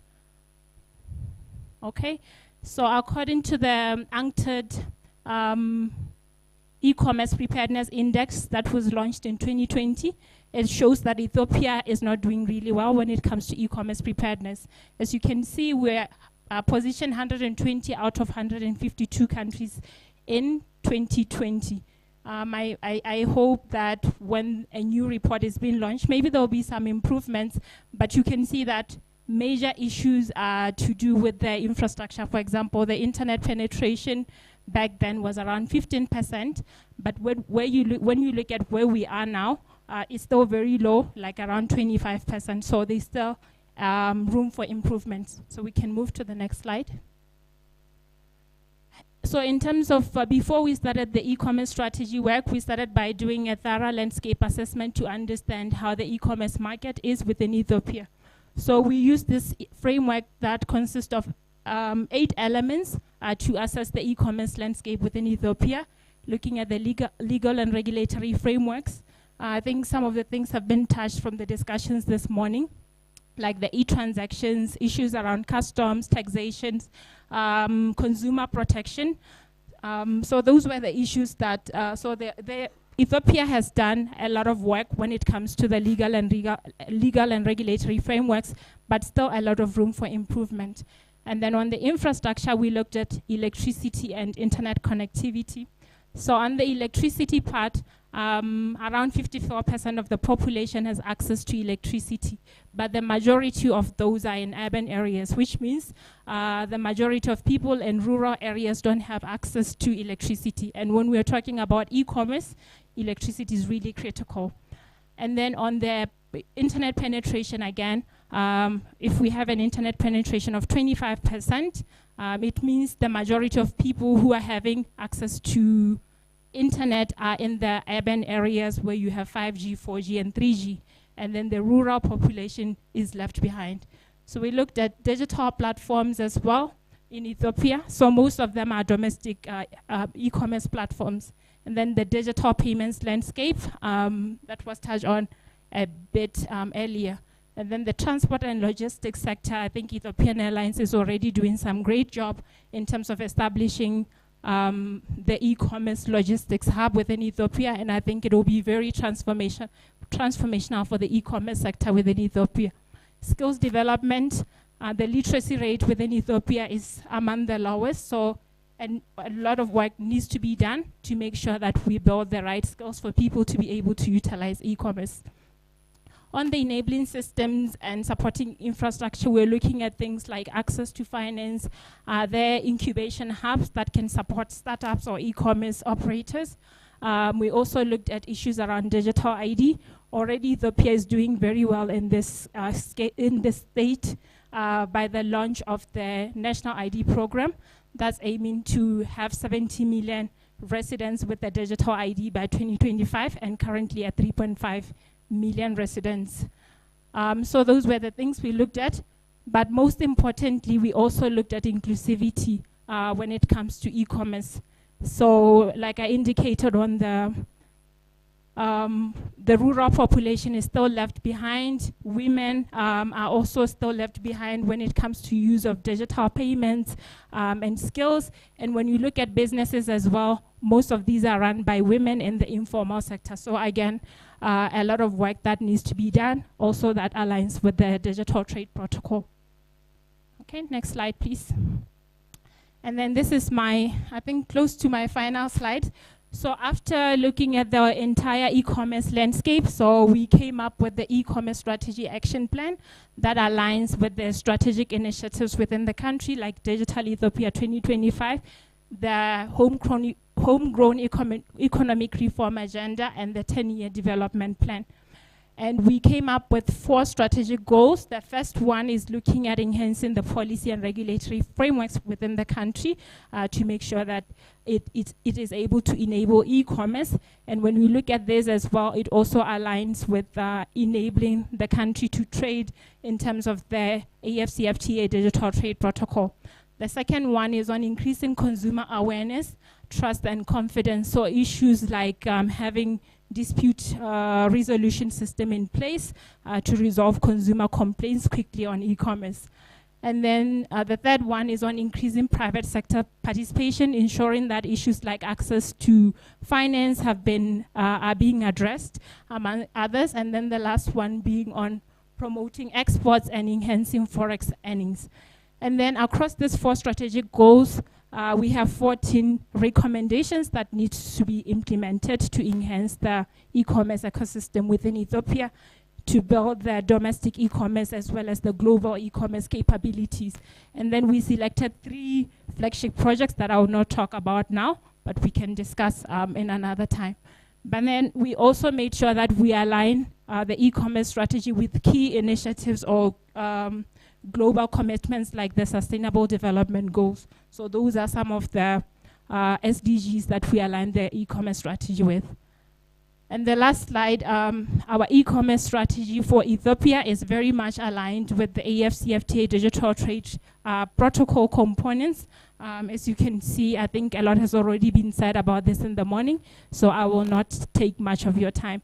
So the next step when it comes to preparing Ethiopia for implementing the AfCFTA digital trade protocol, what we are doing as the Tony Blair Institute together with our government counterparts is we're looking at the AfCFTA digital trade protocol and the legal and regulatory frameworks to make sure that Ethiopia is well prepared to implement the digital trade protocol. So that's where we are. Right.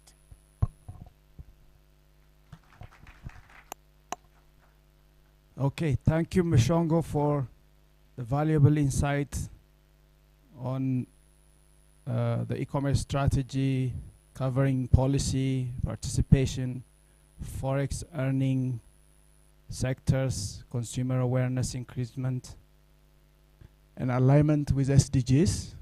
So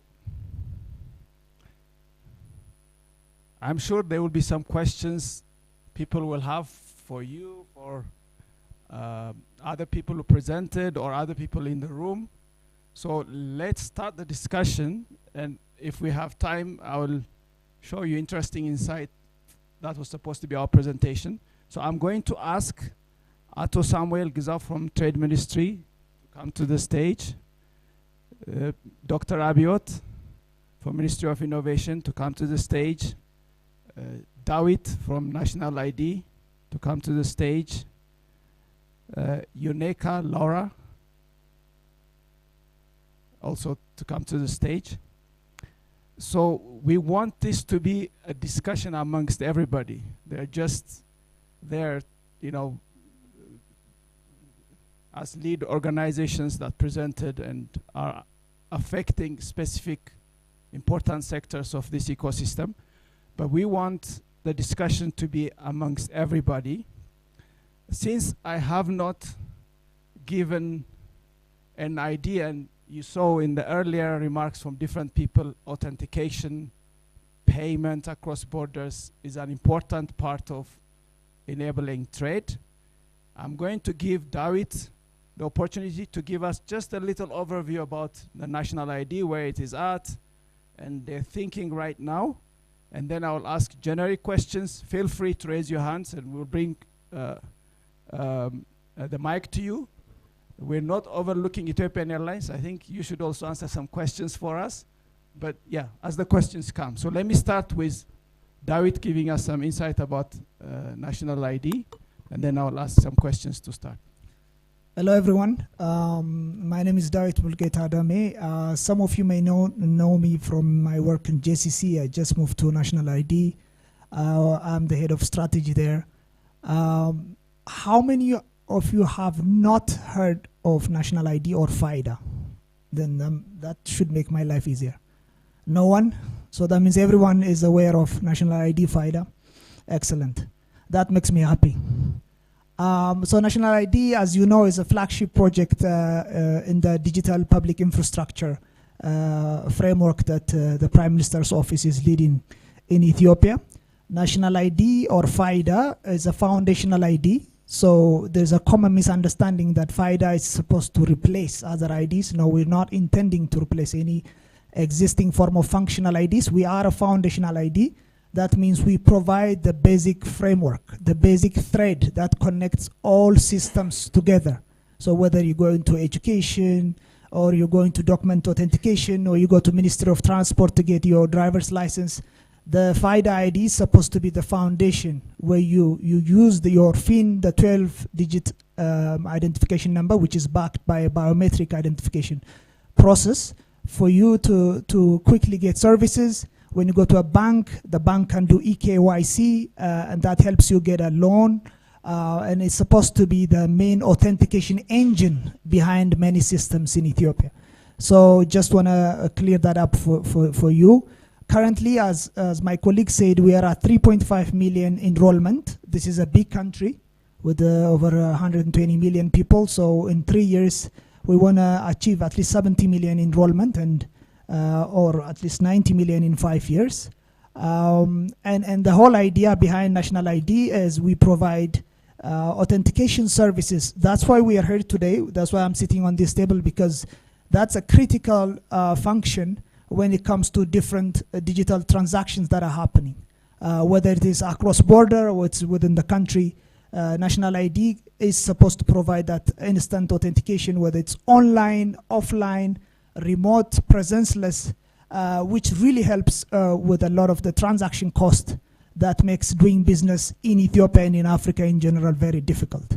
And so we want to use partnerships like Ethiopian Airlines today, which is launching the e-commerce platform, because National ID, unlike any other national program, we don't want to do a rollout where we open offices up to Warada. We want to use cases. If the banks or the financial institutions find it beneficial for us to work with them, then they partner with us from enrollment all the way to authentication. And the same with Ministry of Revenue, the same with Ministry of Health, the same with Ministry of Education. And of course, Ethiopost is here today. They are a partner with us, especially for credential delivery. We want to make it very easy for people to register and eventually get their credentials. And we've advanced our conversation with your post to leverage their postal service centers all over the country to deliver credentials of FIDA down the line. Of course, we're working with the National Bank of Ethiopia, Commercial Bank, and some of the private banks have already started advertising National ID, FIDA, which you can get for free. Anyone of you who are residents here can use ID you can go to any of the banks to register. And you just need to be a resident in Ethiopia. You don't have to be a citizen to get a national ID, because the whole purpose of national ID is not a location-based proof of residency. It is a foundational digital ID, so residents qualify for that. I will stop here since most of you know what FIDA is and how we plan to roll it out, and I'll answer more questions later. Thank you, David. So credentials delivery, use cases based way of operating, which I find is a good approach to make things work and to continuously scale them. So one of the David also, I think, alluded to it, will be important is when you trade, right? You're a company in Ethiopia and there's a company in Kenya, let's say.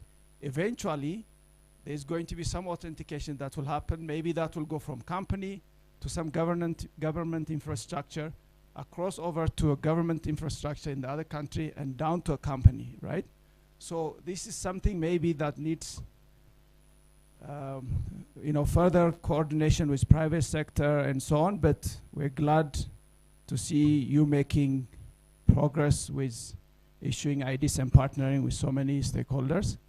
I'm going to come to Ato Samuel from Ministry of Trade and Industry. Please tell us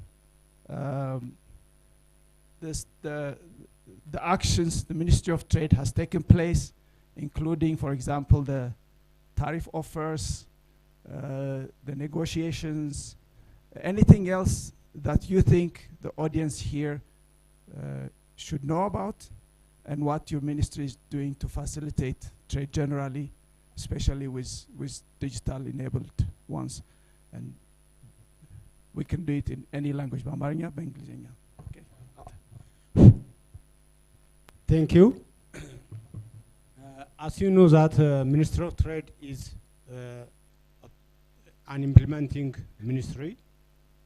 Beside it is regulatory and trade registration, it has many responsibilities, such as negotiation with international or member state or international negotiation on trades, and implement it with collaboration with stakeholders.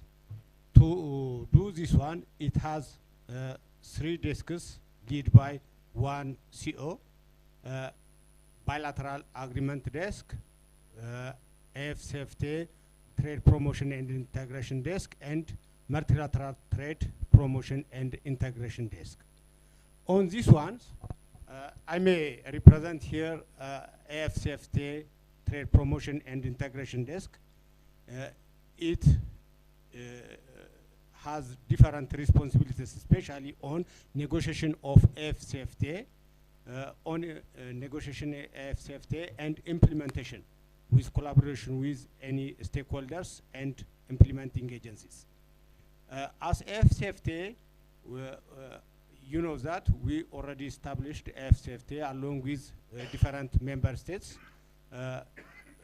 As earlierly presented, the protocol has different annexes, trade in goods and trade service protocol. Especially trade in goods protocol has 9 annexes, like tariff accession, origin of certificate, or when we trade about goods, origin of goods must be identified. So there is a protocol on rule of origins, tariff barriers, and other 9 annexes. To implement these agreements, Ministry of Trade and Regional Integration has did many things, from starting negotiation to implementation. when we talk about implementation, we are not by itself implement that ones, but along with different implementing agencies, ministries, we implement all of the agreements, provisions, and rules in the protocol.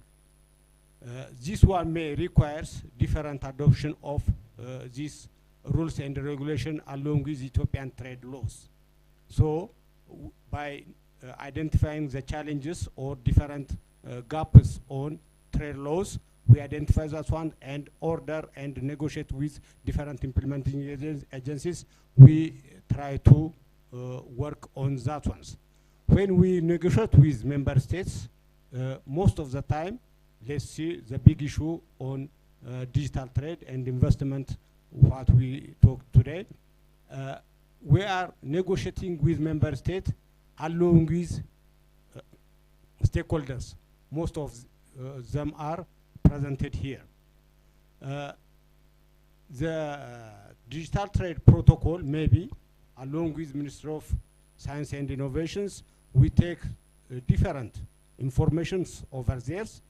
We discuss together with them, and we propose some of our articles on the provisions that may keep the benefit of our countries. So Ministry of Trade, most of the time, on negotiating with member states and create awareness to implement that negotiations.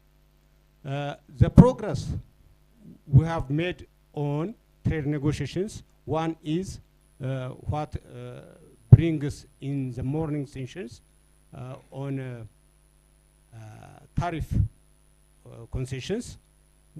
As it is presented, 90, as the modality on AfCFTA, 90% of the tariff lines, Ethiopia has more than 6,475 tariff lines, which is already identified. From these tariff lines, 90% of these tariff lines should be liberalized as the modality of the AfCFTA.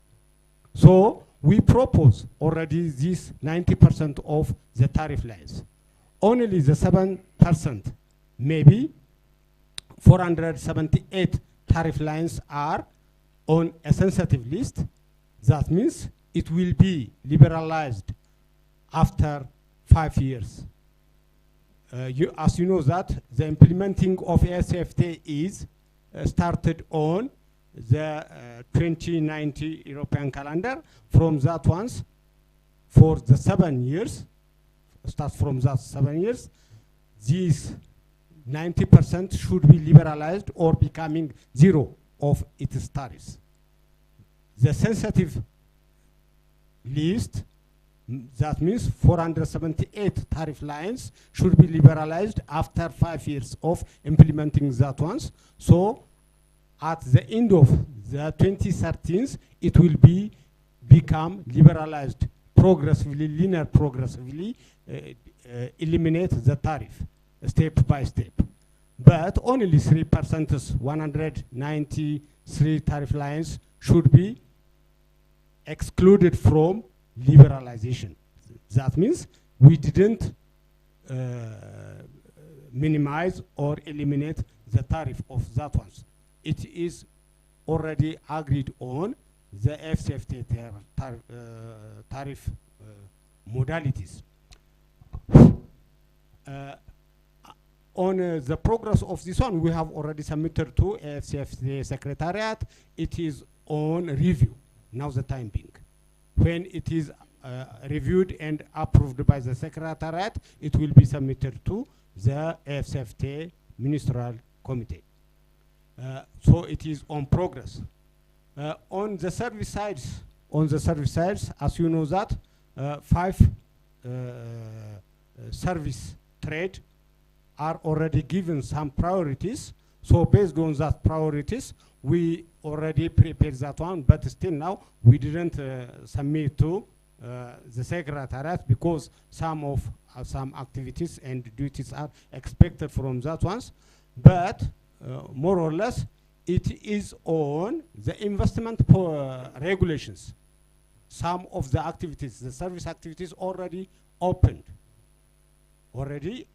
on previously from the AfCFTA, not on the direction of AfCFTA. It is by itself, by authorizing by itself.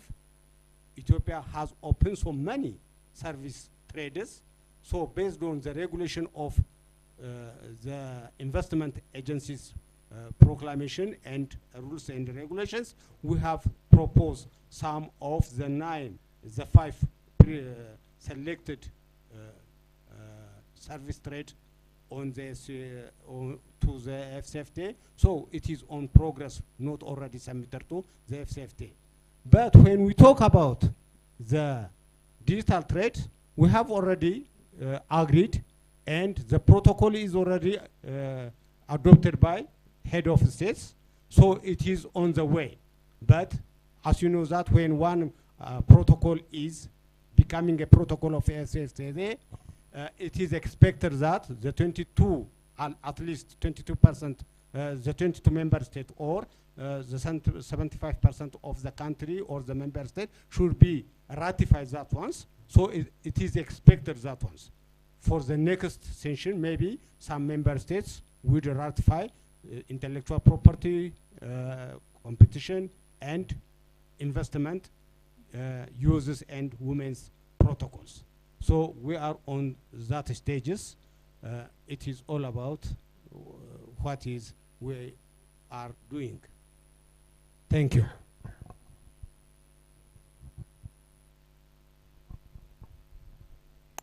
Thank you, Ato Tasso. I got some very useful information. Ato Samuel. So, Ethiopia has 6,700 plus tariff lines. 90% of that will end up being liberalized. Already, the offer has been passed to the Secretariat from what Ato Samuel told us. Now, my ask would be if there is an opportunity to get feedback on services from the private sector, we are very willing to facilitate. And I would like to also perhaps, throw a wrencher or ask a question. I wish ETH Switch was here. In one of the services areas, for example, I think will be something that Ethiopia needs to navigate is, Laura alluded to it earlier, we have a regulation that says if you have commercial data, right, banking data and so on, it needs to reside in country, right? So when you made the services offer, I would like to know what the current position is, if that has been changed. If not, maybe Laura can suggest also based on what you have seen in other countries.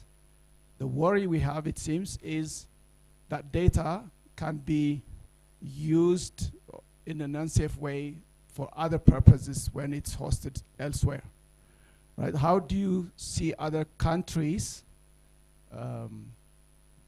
dealing or managing that kind of situation?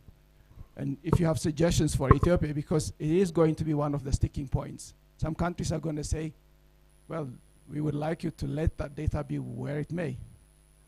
Do we have enough space to stay where we are, or how should we move?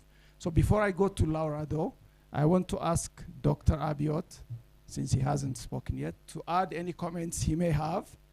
As well, also, in the private sector, one of the things we need is this coordination and alignment of standards, regulations, so we can continue to thrive within the AfCFTA. And our immediate close public body is Mint, right? So if there is anything around alignment of ICT standards, regulations recently that are in the works, if you can tell us, and anything you would like to add. Okay, thank you very much.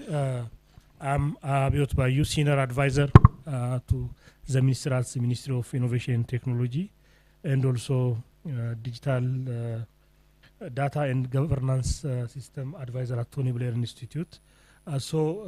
Previously, when you raised the question about who is participating in the digital trade protocol, I didn't raise my hand, but actually I participated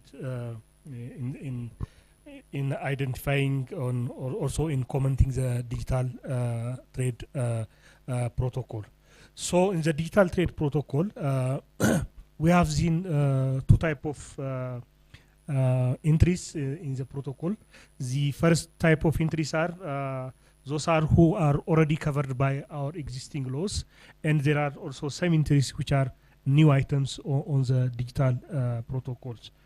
So most of the entries on the digital trade protocols are aligned with our e-transaction proclamation. The protocol requested to give recognition for digital trade, for e-commerce, also for electronic communication and electronic transaction. We have already included existing on our e-transaction proclamation, so there is no need of negotiating on such aspects.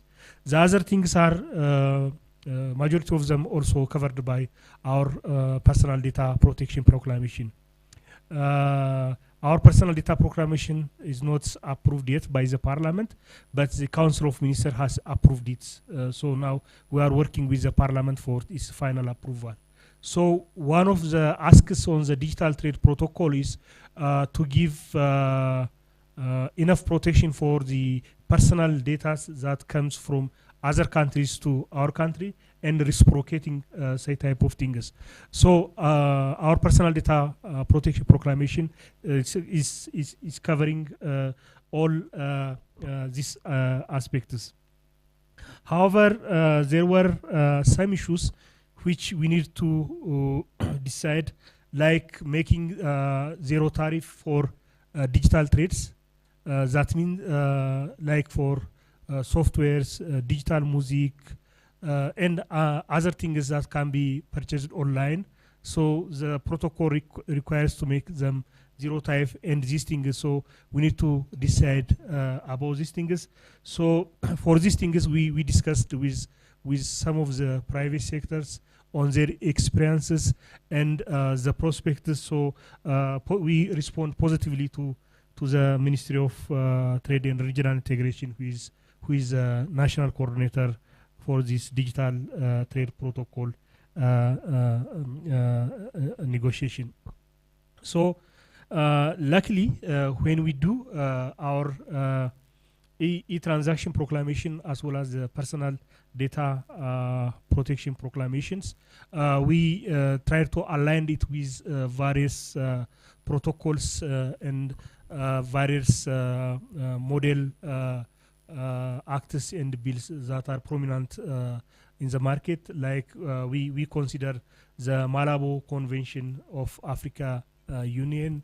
We have also considered the GDPR, the General Data Protection Regulation of the European Union. We also consider the Africa Union data governance framework and these things. So when the digital trade protocol is coming, more or less our regulation are fit to that one.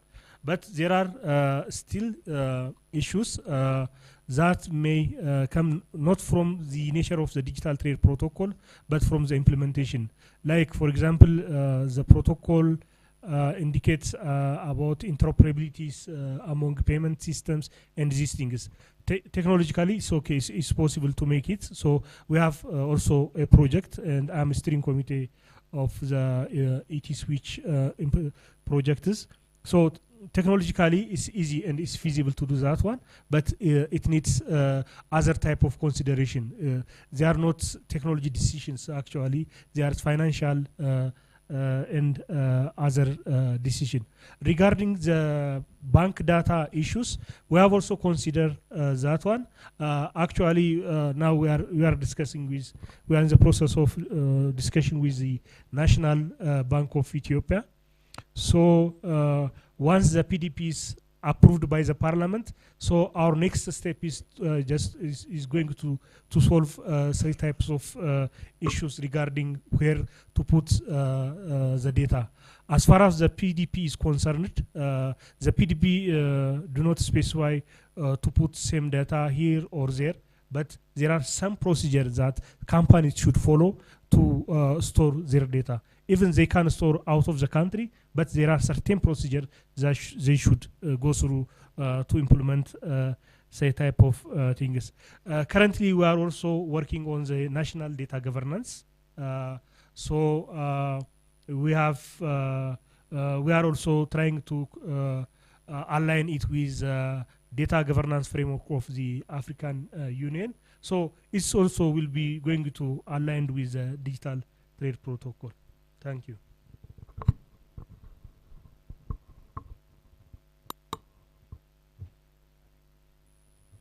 Thank you, Dr. Abiot, for that very useful insight about the two types of entries. Most are aligned with the e-transaction regulation that's already passed. The PDP is in process to pass Parliament, the Personal Data Protection Act. Actually, that's a requirement often when you do trade, for example, e-commerce trade with a European country and so on. They say, well, do you have a Personal Data Protection Act? And that may be a requirement even when you trade within the African continent. So that's an important part for all the digital actors. The zero tariff for digital goods will impact you. So it's something you should pay attention to, whether you are selling vast services, music, whatever. And it may be worthwhile acquainting yourselves with the other conventions, Malabo, GDPR, AU data governance, but very useful input. Thank you. So, Laura, I hope you remember the question earlier. But before I let you answer, I want to ask everybody one question, and then I will open the floor for any comments. So the question is, what measures are being taken by your organization, private or public, to address potential challenges such as increased competition or the need for capacity building, so Ethiopian ICT companies can effectively compete and thrive in the AfCFTA era? So I want thoughts from you, and I'm going to give Laura the opportunity to comment. I think Dr. Abiot somehow addressed some of it, but maybe you can give us insight about how other countries have dealt with it. So thank you for giving me the floor once again. So I'll just complement what the previous speaker has said. And I think when you're talking about cross-border data flows, one thing that we need to consider is the state of digital infrastructure within the continent. Here what this implies is, for instance, if the regulation or the articles will require the data to be stored in a particular country, we have to ask ourselves how many countries have data centers. And if again we look at the statistics, what we see is that Africa is lagging behind when it comes to presence of data centers. In this case, if we look at colocation data centers, Africa accounts for just 2% of the total global colocation data centers. So this means that, and here we're not talking about just digital trade within Ethiopia, but within the continent. If we're going to promote digital trade within the continent, are some of the provisions or articles that you're going to have going to promote digital trade, especially beyond our national borders, or it is going to constrain that? So this is just food for thought. First of all, we have to consider the digital infrastructure, in this case, data infrastructure.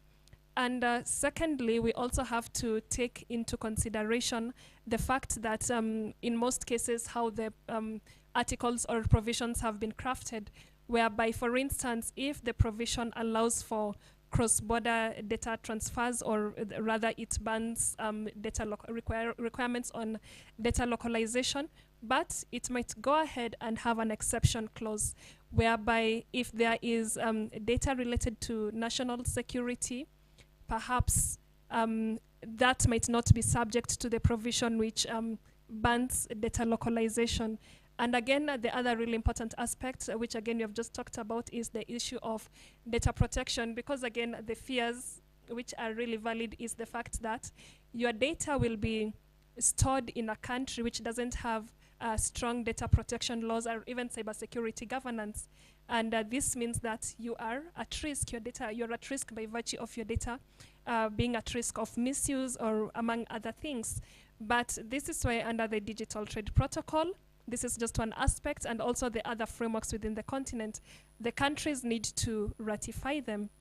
We have the Malabo Convention on Cybersecurity and Data Protection, but unfortunately, very few countries within the continent have ratified this framework. So again, the challenge is on us to make sure that for the frameworks that we have in place, we use them to our benefit. So in this case, if most countries go ahead and ratify some of these frameworks, it means that for you as a resident in Ethiopia who is participating in digital trade, if your data is not necessarily being stored in Ethiopia, but it is being stored somewhere else, you will be at peace knowing that based on the frameworks, your data is safe.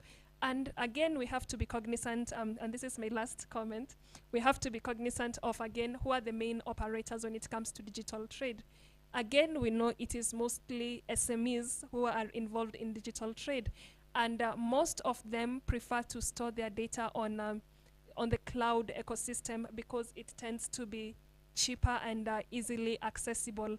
And now the question becomes, when we have provisions and articles which constrain cross-border data flows, what's going to be the implication when it comes to them scaling up their operations, or how is it going to impact their cost of doing business? So these are just food for thought on what we can consider when we are talking about provisions or articles related to cross-border data flows. And we have to think beyond just our country, because we are looking at operating in a single market that has been created through the African Continental Free Trade Area. Thank you. Thank you, Laura. So, how many countries in Africa have data centers? It's a legitimate question. Do you have a comment? So I'll come to you. Shall I complement some of the things? When we talk about digital trade protocol, I think more things in the protocol, all the content in the protocol most of them are technical. So it is not simple as enough when we implement or functional the digital trade. I assure you that in the protocol, we try to address all of the components which are the laws and regulations of different implementing agencies. As you know that there is e-transaction laws, the communication law, and other infrastructural and different laws. All the components, it is included in that laws, maybe that affects the protocol, we give us great concern on that ones, and avoid all of the things that may affect us, our rules and regulations. So when it is finally approved and ratified by the member states, I assure you that we will share the protocol and you will see the contents of these protocols, what it encompasses. So in the protocol, as earlier said, the digital policies and digital trade rules and regulation, all legal frameworks are included in the protocol as well. That is more aligned with Ethiopians' digital trade. Especially the data governance, location of the competing facilities, what my sister already said, it is a great issue in the member states, but on the protocol, we stated that the location of the computing facility can be placed or headquartered in one state. Maybe one e-trade company or who has a data management systems and trading system or platforms in Ethiopia, the place of seat, maybe the headquarter in Ethiopia, but it can operate in different member states. So in the protocol, it is already stated there. If you see each provision of the protocol, you will understand, because it is more of technical terms and technical conditions. But the question is what earlier already stated, but I asked Zamton, what is the readiness of our private sector or traders to use this market access in digital trade? I heard that there are more than 150 on or above e-trade platforms in Ethiopia. Two of them are already presented their activities, their functions in different world. So I want to give my best feelings for them to explore the markets of in the member states. The requirement is, does our companies, our digital trade companies or entities competent enough to trade with African countries?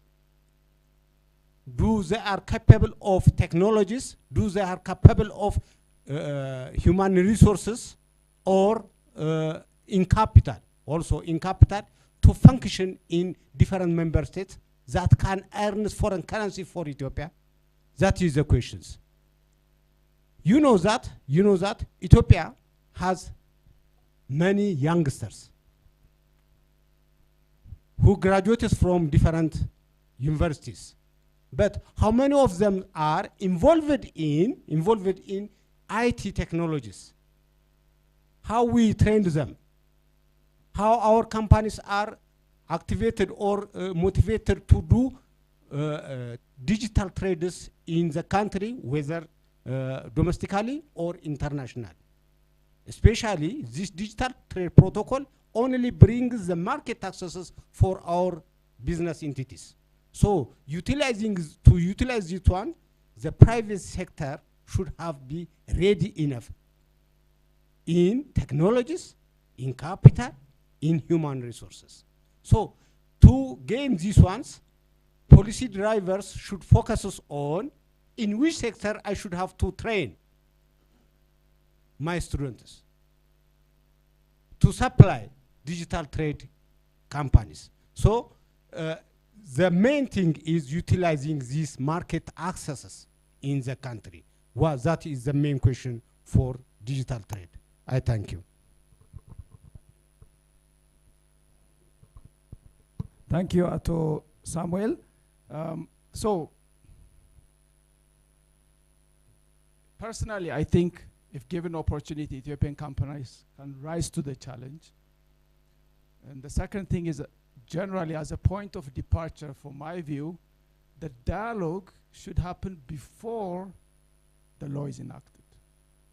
So it should be normal practice to engage, to find out if stated capacities even exist, to have a dialogue, regular dialogue. You know, we're going in this direction. What are you thinking? What are you doing? What can you do?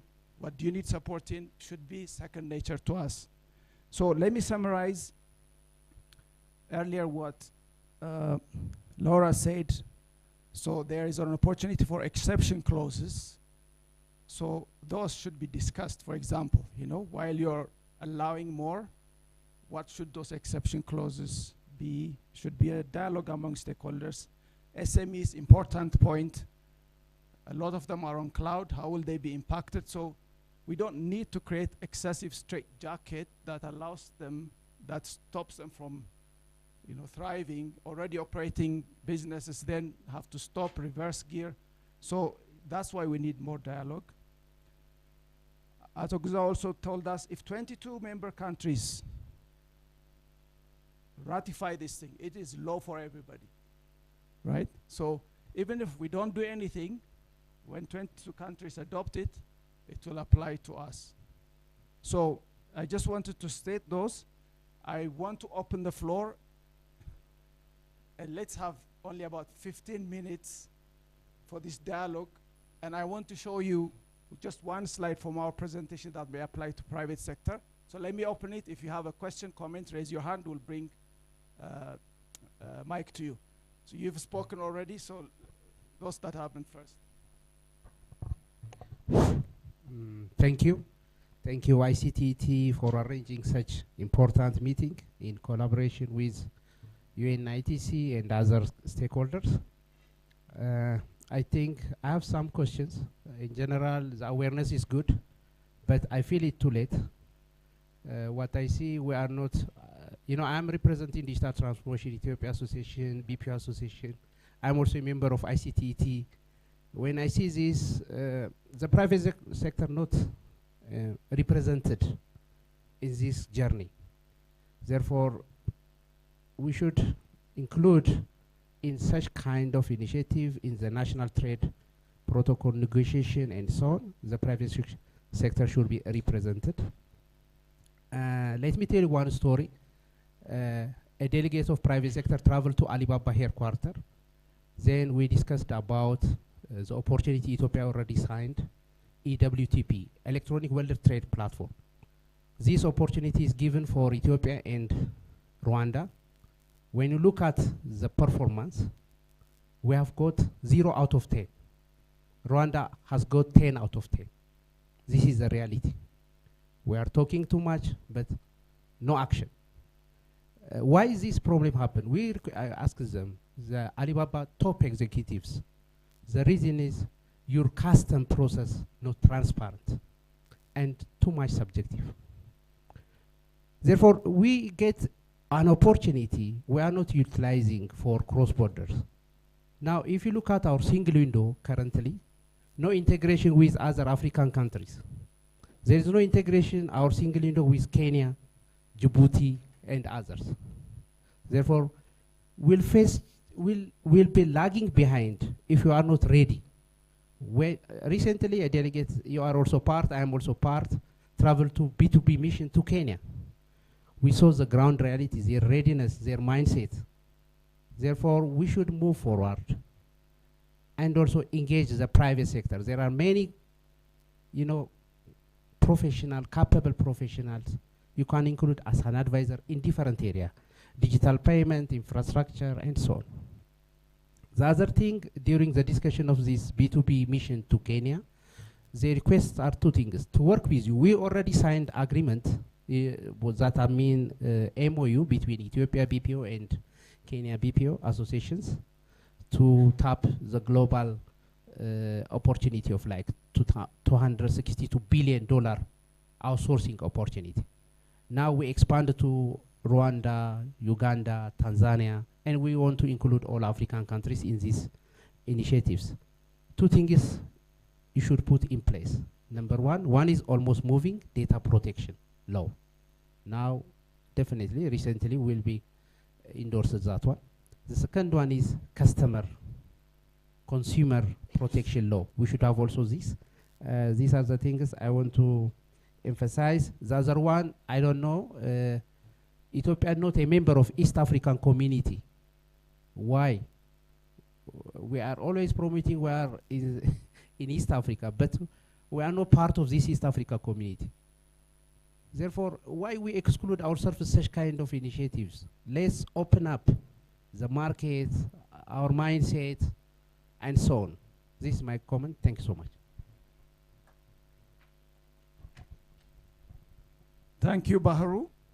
So I took the point of custom process transparency being a hindrance. It was already earlier mentioned.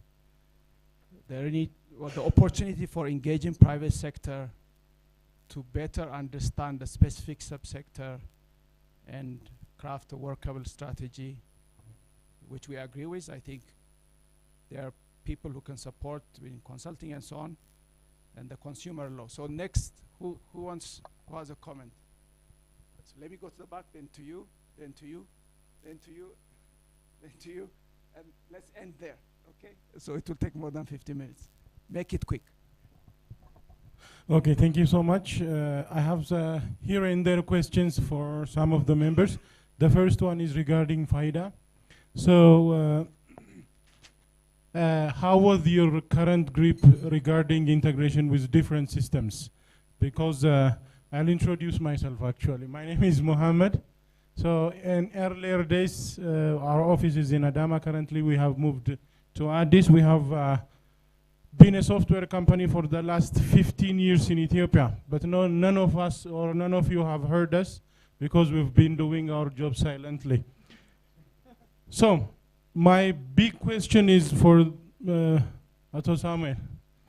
So regarding trading goods and trading services, as a company, we have competent projects in UAE, which can earn the country in $1 million. But the big problem was we are unable to provide proof of approval, for example, regarding data protection. So finally, we are treated like a servant and end up with 10,000 USD after we have won an international trade. So this question is projected to all government members. When we are asked, when we are trying to do international project, we are always asked for proof of approval. For example, if you say, I have a digital presence, you're asked proof of approval. So when you take the printed version without any stamp or anything, it's impossible to be competent in international market. But I want to thank ICTET in order for putting this thing forward. And we have been developing software in previous days. Now we are entering the hardware market also. So soon enough you will hear more about us. But the other big question is, in such a panel discussions, we always, just like he said, we always say we have put forward something. But if I come to Minister of Trade, it's even very difficult to contact with the right person. With the right person, for example, I need proof of approval for goods and service in Ethiopia. I have the license, I have the budget, I have the employee, I have everything. But who is the right person to contact? So I've come to Minister of Trade a minimum of 150 times, but I end up zero. So please, in any discussion, this is also an advice to ICTET, in any discussion, clear person who is, for example, we have set up this AfCFTA. So who is the clear person in Minister of Trade to contact it? These things should be mentioned clearly, and thank you so much. So luckily, Ato Gizao is the AfCFTA person, but it highlights the importance of dialogue, right? So there is an opportunity they have been offered, but to capture it, maybe they need authentication. Yes, offered. Yeah, they offer you when you win. So you know, they need authentication, maybe ID or whatever. We need to dialogue more is the point. Make it brief, Ato Tashoma. Thank you so much for the organizers and everyone participating here. And actually, it's not kind of question, but as we all know, this protocol will negatively or positively affect every country in Africa, in particular in Ethiopia. So our aim is to resolve the negative effect, so to be 100% positively affecting. The question is to Mr. Samuel. He's asking the readiness of the private sector right now. So, but as I heard from Dr. Abiot and everyone else, the protocol, draft protocol is being ratified or approved. So my question is, the readiness would have been assessed before we drafted out the protocol, or just something like that? I don't know. I've not been participating in this type of conference, but If we are not ready, if the private sector in Ethiopia is not ready, I'm sure we shouldn't be part of this. Otherwise, we'll be negatively affected. So I'm asking, in what way can we manage if it is just sent to approval? We have to sort out which are just assessing against the private sector. We have to sort out the protocols that may negatively affect us. Otherwise, we'll be in a very bad position. So that's what I want to say. Thank you. So we're going to go through all the questions. You can respond at the end with your own. Something else came to my mind when Baharu said earlier, you know, are we going to be part of EAC? I think there should be like an assessment. This is the benefits, this is the downsides.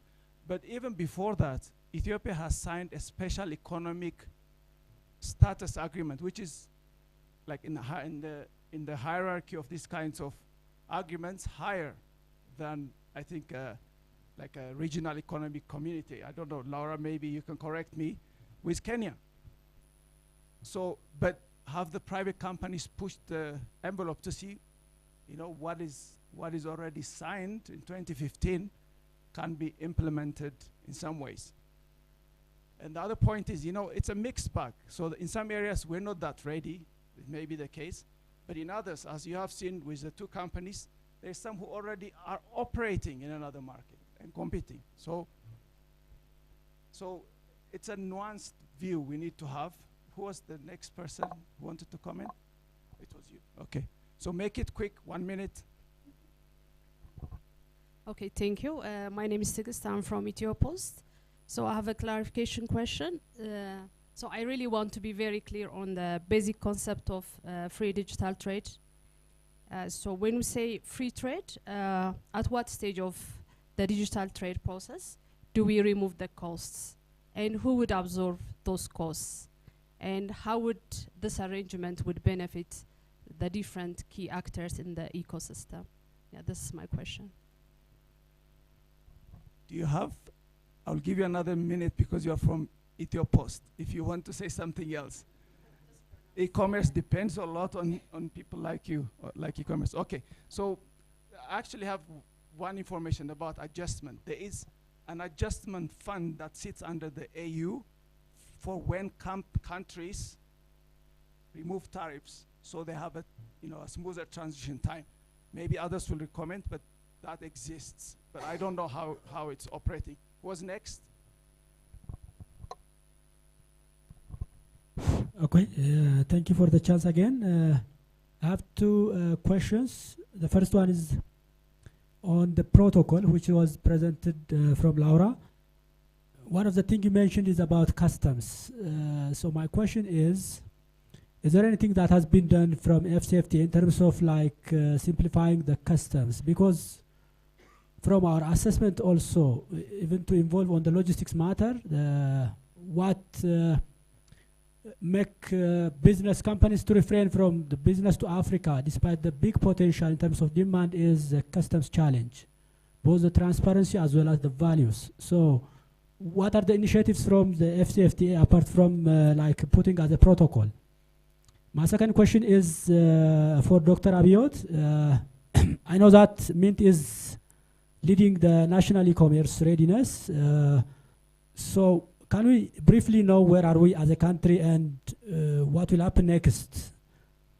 For example, as an airline, we have been, as I said, we have been doing a lot in terms of making ourselves ready because we are in the transport sector. We are trying to have a subsidiary unit under the airline, under the group, which is working closely, exclusively for the e-commerce matter. But as I said, because the national economy is not ready, both import and export-wise, we are focusing on the transboundary. So making Addis Ababa as a transit hub.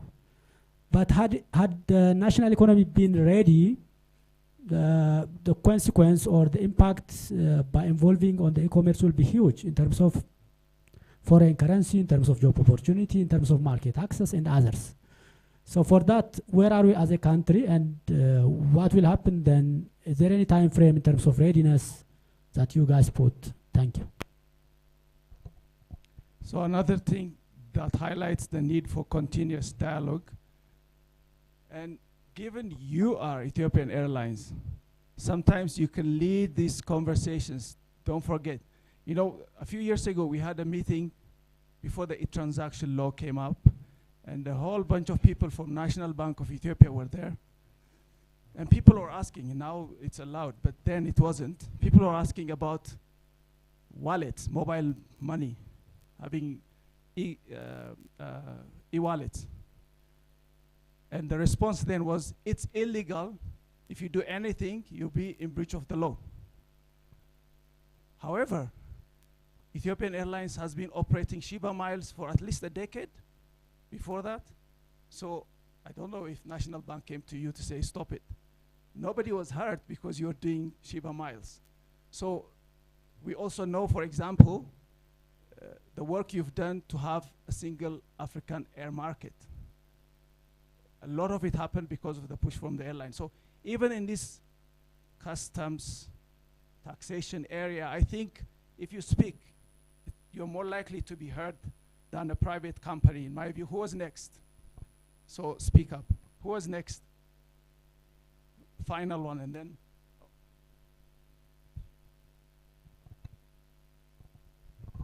Okay, thank you. So my question is on the AfCFTA. So it's been said that Ethiopia is not ready for AfCFTA in terms of like digital aspects. So to trade digitally in different countries, we need to have a digital presence that is very vibrant so that we can attract markets in different countries. We need to have an the SMEs need to have a good knowledge of digital internet usage and all that. So what is being done on bridging this gap, digital literacy gaps among the SMEs? Because in Ethiopia and also in other African countries, it's a very big challenge.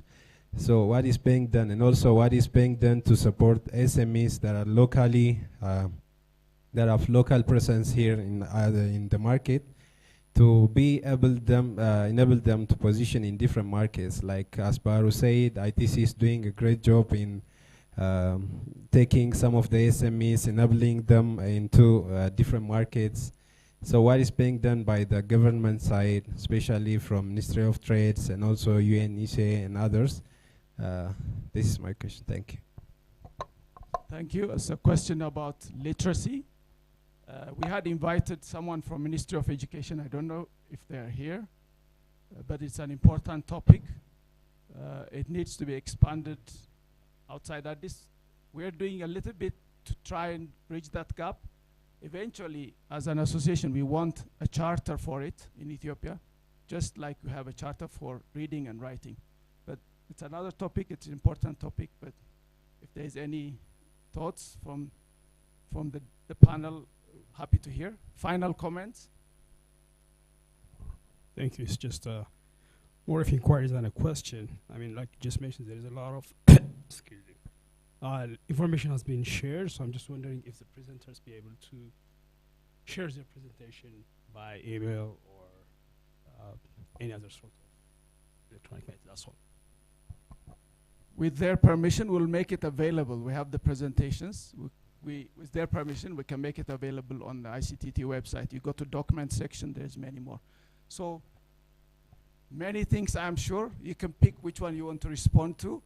Who wants to go first? Thank you. A lot of questions are coming to Ministry of Trade and Regional Integrations. It is already expected one because it is implementing agency and responsible. Before I going to answer or address the questions, I shall create one thing. When we talk about digital trade readiness, you know that only we are focusing on trade in goods, but trade in service also a part of digital trade. So let's say, for example, Addis Ababa University can teach or degree or master's or diploma programs for Kenya or Uganda or South Africa. So when it become ready, it can create platform to teach those ones, certify those ones, and the payment systems. When the health center sectors, medical, education, designing, architect, accounting systems. All these kinds of service can be given by digitally. So readiness means there are so many educators who are graduates from different institutions, but they are not utilized as well to gain these market access opportunities. When I talk about readiness, such kinds of things. The other thing I want to clarify that once about offer. Most of companies or private sectors or stakeholders ask us the offer. You know that there are 6,475 tariff lines. If we listed this one, it is impossible unless otherwise we provide you electronically. But when we provide that once, when it is already approved and becoming a legal instrument. So give us a time gap until it is what? Approved. But the only thing I want to offer that, we are not mentioned about Ethiopian offer. We get market access. We ask another country's offers. Do Kenya or Libya or Egypt opens for our market? That is the question. When Ethiopia liberalizes this pen, does it matter you? That means we import this pen with zero tariff. Is that consider you? Of course, but not that much. The only thing is that if you produce this pen, who opens the market for Ethiopian pen? The question is that one. If Egypt opens, if Egypt makes it zero, we produce and lose this one in a large scale and export to them. That is the question. In the same way, service. What service Ethiopia open? What is the questions? Maybe the Kenyan asks that one, that is the right one, because they want to enter to in Ethiopia, just as Safaricom. But we must ask which countries open for our service, for our products is the question. It is just for awareness. To come to address some of the questions, private sector participations, we participate a lot of stakeholders in different ways. Most of the time, as you know that today is a big deal date about AfCFTA and digital trade and other protocols, but the only how much stakeholders are already exist here. Do we have a capacity to collect all of the stakeholders? That is impossible. So based on our capacity, we select some of the sectoral association or chamber of commerce to participate, representing each of the institution, each of the traders. That is the way how we participate the stakeholders. The other is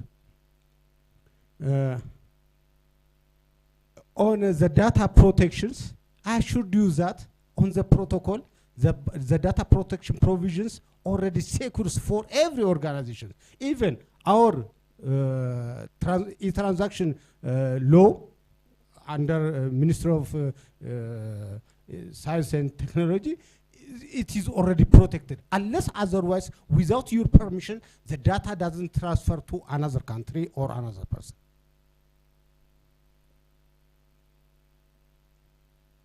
The other is revenue readiness for private sector. I already touched it, so I didn't take any time on these ones. The other big issue is cost loss. I don't know who is going to raise. Maybe Tigist. The cost loss, not free trade area doesn't only bring us the cost loss. Revenue loss, cost loss, private sector competitiveness is affected negatively. But it has an adjustment mechanism under AfCFTA. All of the member countries contribute to the AfCFTA, so if according to their priorities, who is going to affected highly on revenues. such country, maybe Afrexim Bank and another institution, African already there is payment and settlement mechanism or systems. Based on that one, there is an adjustment method and compensation mechanisms. In the same way, on a private sector, to become, they are competent in the capacity building, they have a funders over there under AfCFTA. So there is all mechanisms to compensate that ones, to adjust that ones according to the losses, the negatively affected on such things. I think some of them are these ones. Data protection law, consumer protection law, it is already addressed in the transaction domestic laws or also on the protocol. Thank you. Thank you. I think we have a very kind of low-hanging fruit we can take advantage of if you commit to us.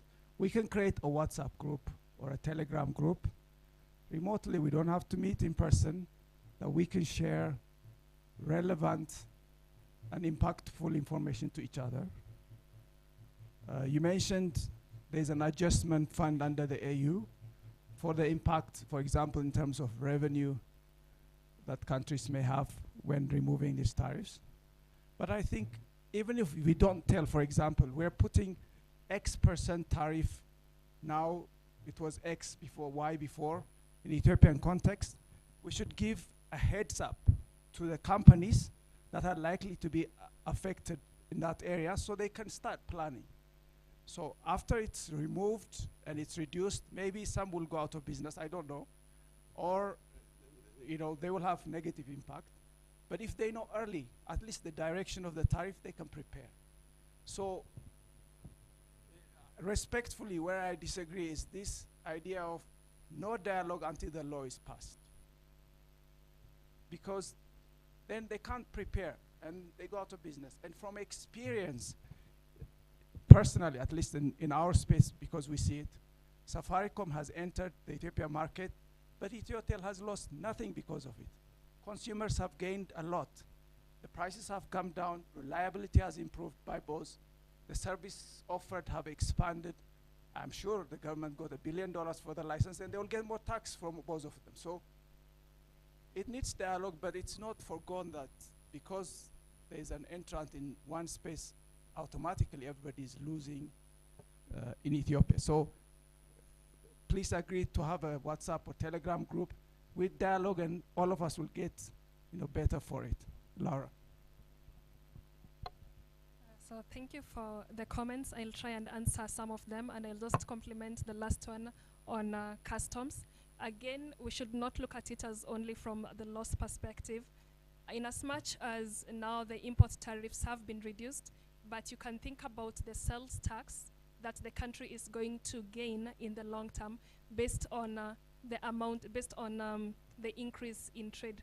So I think it's always better for us to look at both sides of the coin. And in terms of quantifying the tariff revenue loss, that is part of the research that you have already done at ECA. We have carried out an analysis just to see what's going to be the revenue loss that the countries are going to incur with the implementation of the AfCFTA, now that tariffs are going to be reduced on up to 97% of the tariff lines. And I'll move to the question on promoting literacy. What you have been doing at ECA is offering online courses. In the past 2 months, from September to October, we had an online course on specifically e-commerce, which we were carrying out virtually. And perhaps maybe I should mention that at ECA, we have a training arm, which is based in Senegal called IDEP, which carries out most of our trainings, but also as the divisions based here in Addis, we also carry out similar trainings. But this particular training on e-commerce, we organized it jointly with our training division based in Dakar, and a number of entrepreneurs participated in that course. And that notwithstanding, we also try as much as possible to engage with various stakeholders, but mostly we engage at perhaps with the business associations, chambers of commerce, and try to share part of the information that we have. And in terms of, again, just ensuring that some of the private sector members are aware of what is happening in some of the other countries, some of the other regional economic communities. What we have also been doing is whenever there are certain big fora within the continent, we try to sponsor the participation of SMEs. An example is during the Intra-Africa Trade Fair, which ended just a couple of weeks ago. We sponsored the participation of a number of SMEs from the continent, and we actually had an SME from Ethiopia who participated in the ITF, courtesy of ECA. And that was the same thing during the Africa Business Forum, which took place early in the year. We again sponsored the participation of various SMEs. And in such fora, the SMEs get to interact and network with other SMEs from around the continent. And also from our end, we normally try to have workshops where we can share more information on how they can harness the opportunities under the AfCFTA. But of course, there's always capacity to do more. And I think also I'll respond to the question or comment in terms of readiness. I think we can never say that we are too late because the AfCFTA was adopted in 2018. And we have to remember that this was such a long journey, starting from the 90s when we had the Abuja Treaty, coming all the way. So many things happened in between to 2018 when it was finally signed. Then it came into force in 2019, and we had the first meaningful trade in 2022. So this goes on to show that we cannot say that because perhaps there are certain things that are lacking in our country, then we are not going to benefit from it. Rather, we should be asking ourselves at the moment, what do we need to do to ensure that we can also gain the benefits from the AfCFTA? Because if you end up locking yourself out, it means that the other countries are going to gain the benefits and you're going to be left behind. But the idea of the AfCFTA is to ensure that the African countries harness the benefits. So starting from, and here I'll focus more on the digital trade environment, it means that we know what are the key issues, some of the key issues that need to be addressed, starting from digital infrastructure when it comes to internet connectivity. What needs to be done? Does it mean that perhaps maybe there needs to be more public-private partnerships? Or what more can be done, looping in both the private sector and other relevant stakeholders to ensure that this is a gap which is minimized, to ensure that Ethiopia can take advantage of the digital trade protocol. And at the same time, again, we are cognizant of other challenges that the countries face. But I think again, it comes back to what you have said about the need for more dialogue, because at times the solutions don't sit with the Ministry of Trade, with the Ministry of ICT. You might have the solutions, but it is by constantly engaging with each other. You present your problems, they present what the challenges they're facing, and you deliberate on what can you do best together to address the challenges, to ensure that the country can effectively participate in AfCFTA and other frameworks that exist, other frameworks or trade agreements that the country is party to. And on the question on logistics, there's the annex on trade facilitation, which speaks to some of the issues related to logistics. So perhaps here now, when it comes to the implementation, so when during the dialogue, now that's when you can get to hear more from the government side. Now when it comes to implementation of this annex on trade facilitation, what is being done, what are the challenges they're facing, what can you do together to address the challenges? And at the same time, we have to recall that we have the Boosting Intra-Africa Trade Action Plan. This was actually signed, was actually signed in the same meeting in 2012, where the member states, or rather the assembly, decided to give work on the AfCFTA the go-ahead. And the Boosting Intra-Africa Trade Plan, which is commonly known as the BIAT Action Plan, essentially has various I think 9 or 7 clusters, which talk to some of the key challenges within the continent that need to be addressed to ensure that the AfCFTA is actually a success. And one of them speaks to issues related to trade facilitation, and that's just one of the action plans. Also at the AU level, there are also frameworks such as the program for industrial development, if I'm not wrong, the PIDA. So it means that the question becomes, what are we doing?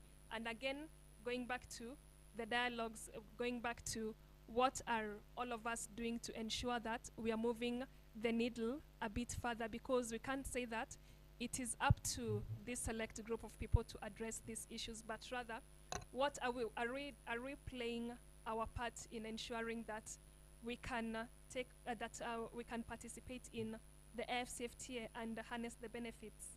So I think I will stop here for now.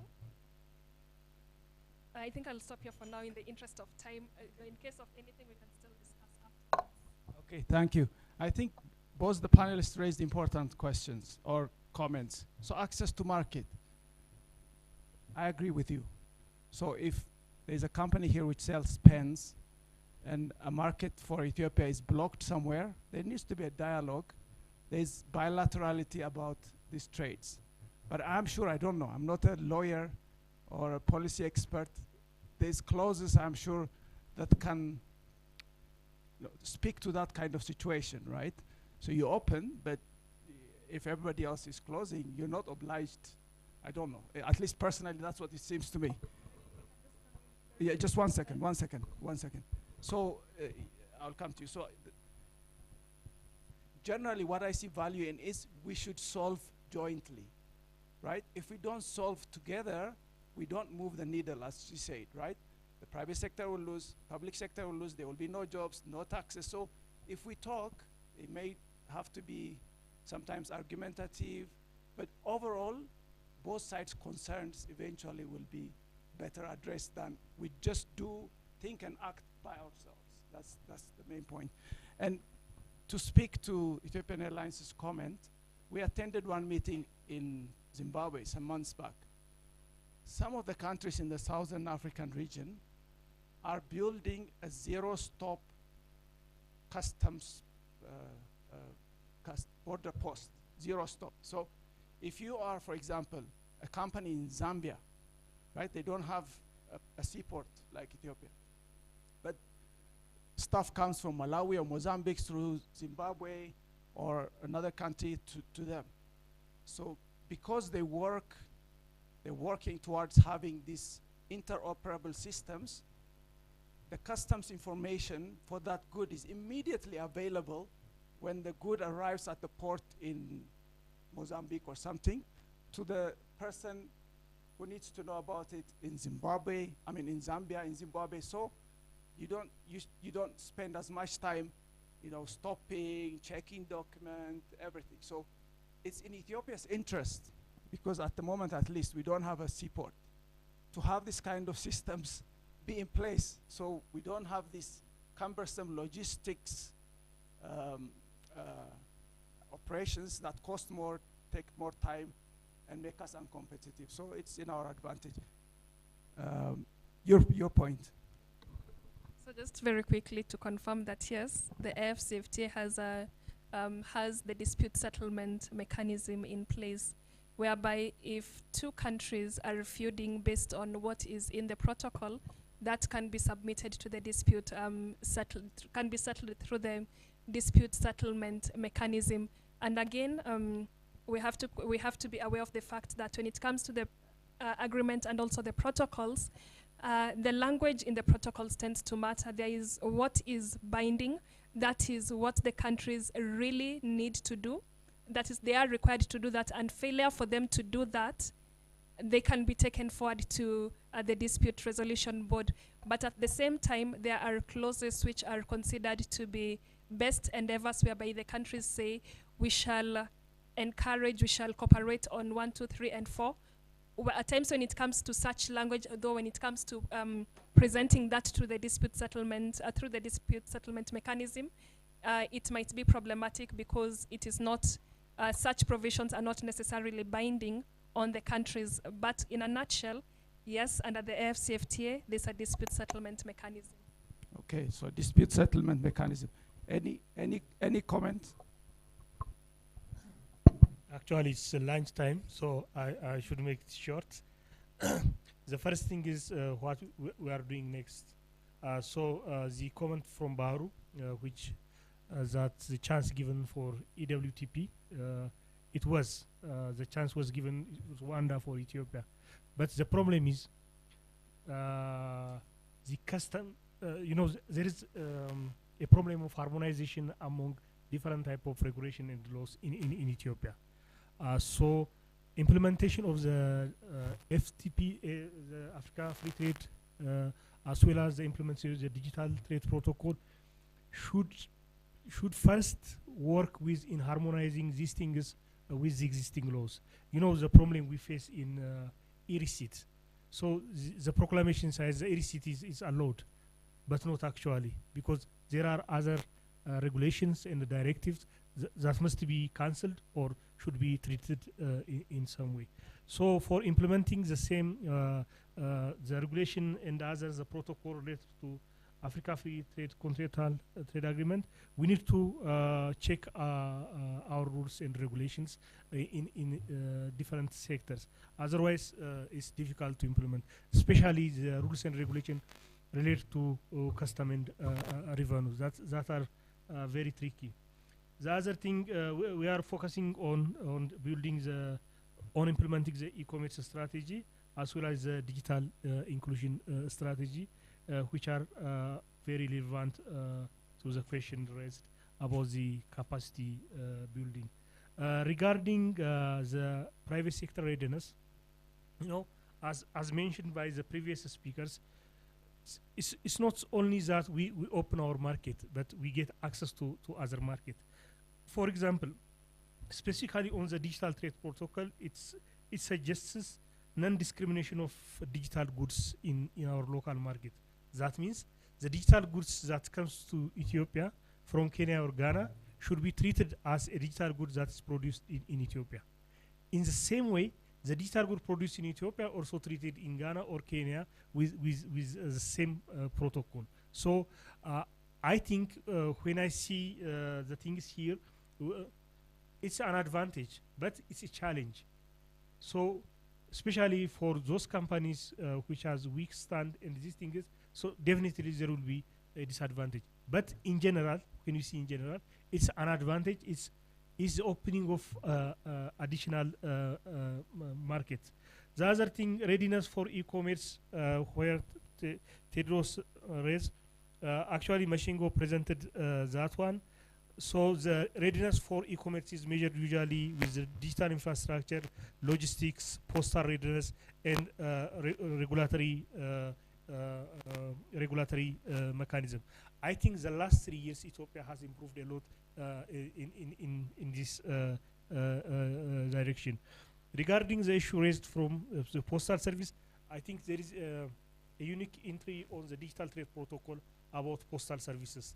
I think you should read that one carefully, because it also asks the member states to revise their last mile delivery process and laws. Thank you very much. I think this is a question specifically to you. Yes, we work with relying parties. Our integration is ready. You can write an API to it. So if you want to come, also the white elephant in the room, if you want to come to our office and talk to us, you can talk to me or any other person, and you can act as a relying party. That's what we call them. If you like to authenticate something, you can be the relying party, and we're open to discussing. Thank you. So thank you. Final parting comments. I'll make a summary. It takes a few minutes, 2-3 minutes, and then we'll go for lunch. Maybe Brooke, you can give them their lunch card in the meantime, please. Just to address some questions, the negotiation is on progress, not finished. some of the most of the member states are already given their schedules. So the negotiation progress on bilateral. If you want to open South Africa, we negotiate Ethiopia and South Africa protection standards, MNF principle and national treatment principles. When we open for some country or one country, we open for all countries. If a country, maybe Nigeria, open a pen for Ethiopia, it also open for all the member states. So this one is what MFN principles. The other is a single document,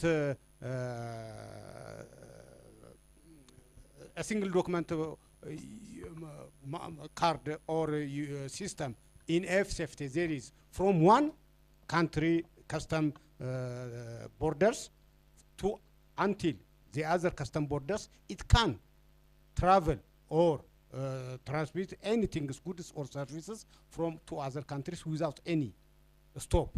That is called single document. What is called? I don't know the name. There is a system that covers that one under the safety. That is.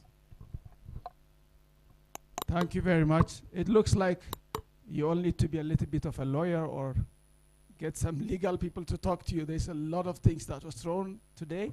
I would like to thank the panelists. I just want to show you a few slides, maybe one or two of them, from what we have learned from the survey, and then we'll go for lunch. We have kept you enough. There's still more to talk. I think even if we spend another day, there will still be more to talk, but hopefully we have catalyzed a conversation that will have productive outcome. So at least that Telegram or WhatsApp group you promised to us from Ministry of Trade, and then we'll go from there. Thank you. Please clap of hands for our panelists and guests. Thank you. Okay. Alab, can you load that slide? I just want to show them.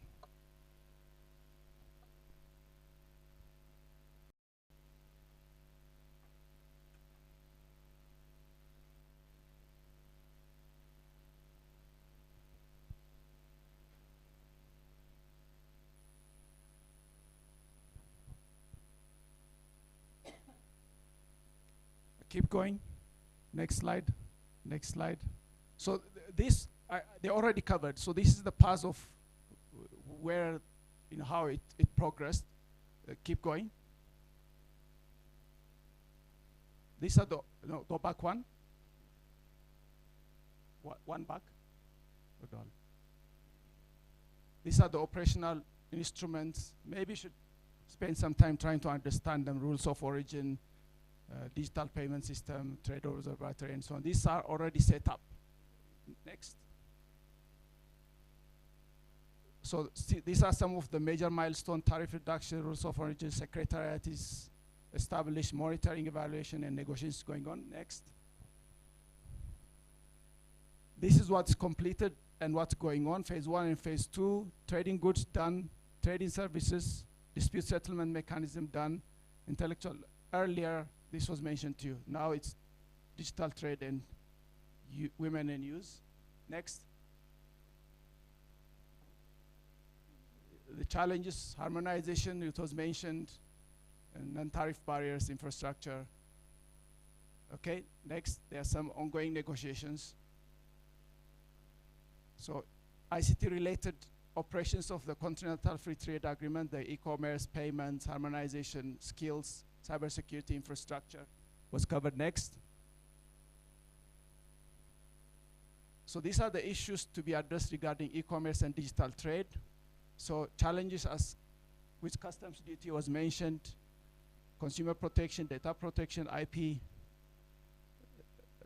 legal validity and transparency and so on. Next. Calab, next. Here's what you can do as private sector, okay? So what can you provide to support these things? So technical expertise, so in infrastructure development, in e-commerce platforms, in payments, cybersecurity, best practices, so what you have seen elsewhere working well, you can share that, and we can distribute it, or hopefully we'll have a group with the trade ministry representatives data and analytics, including market demand. One company mentioned they understand the market first before they go there. So stakeholders engagement is also what you can do, explaining, helping policymakers understand our space, and then advocacy, of course. So if something that we have ideas about what can help us, we need to structure it and communicate it widely. Next. Skip this one, next. So countries have a national implementation committee for this agreement. So in Ethiopia's committee, we should have a private sector representative. So that's our ask from Ministry of Innovation. Since they are involved in the digital trade part, we should have a private sector representation in this implementation committee. Next. This is how you can collaborate amongst yourselves, JVs, shared services, infrastructure, joint marketing, policy advocacy. Some of these, some companies are already trying to do, even outside Ethiopia. Next. So our approaches as private sector when we advocate should be, in our view, we should track regulatory regulations that are coming, right? Because if it's too late, it's too late. And then when we specify or present advocacy message, we should always provide rationale and data. It becomes less subjective that way. And then, yeah, building a coalition. So there's a lot of actors, legitimate actors. We're not the only ones in this space, whether we're private or public. So, next. That's it. So can you open the other slide, the survey response?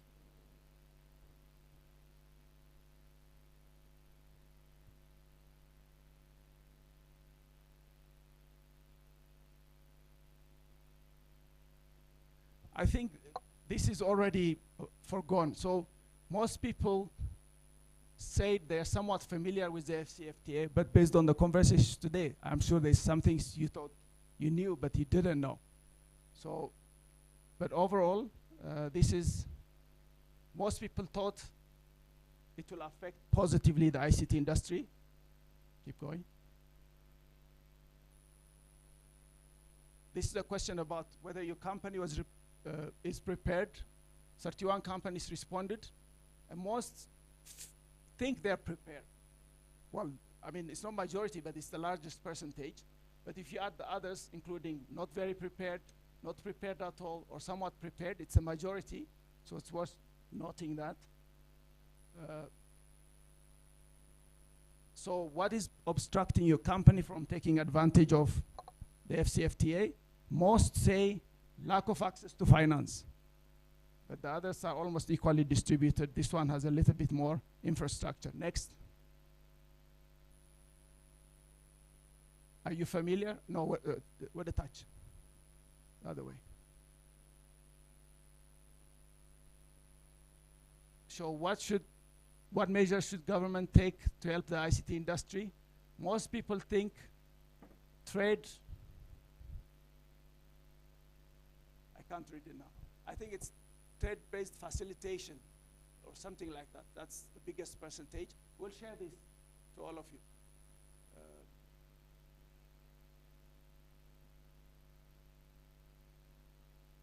How can the private sector, so most people say provide, I can't read it now.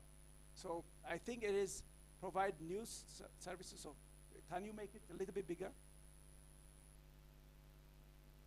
Yeah. Provide incentives. So they want incentives, and then they want financing and facilitation, trade facilitation. Next.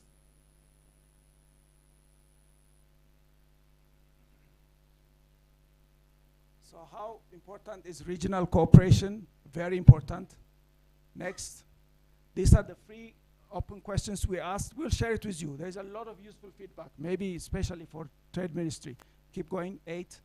So this is what is specific measures that can be taken to improve regional cooperation among ICT companies. Many, there's something like 30 different companies who commented. Keep going. We'll share this. Keep going, keep going.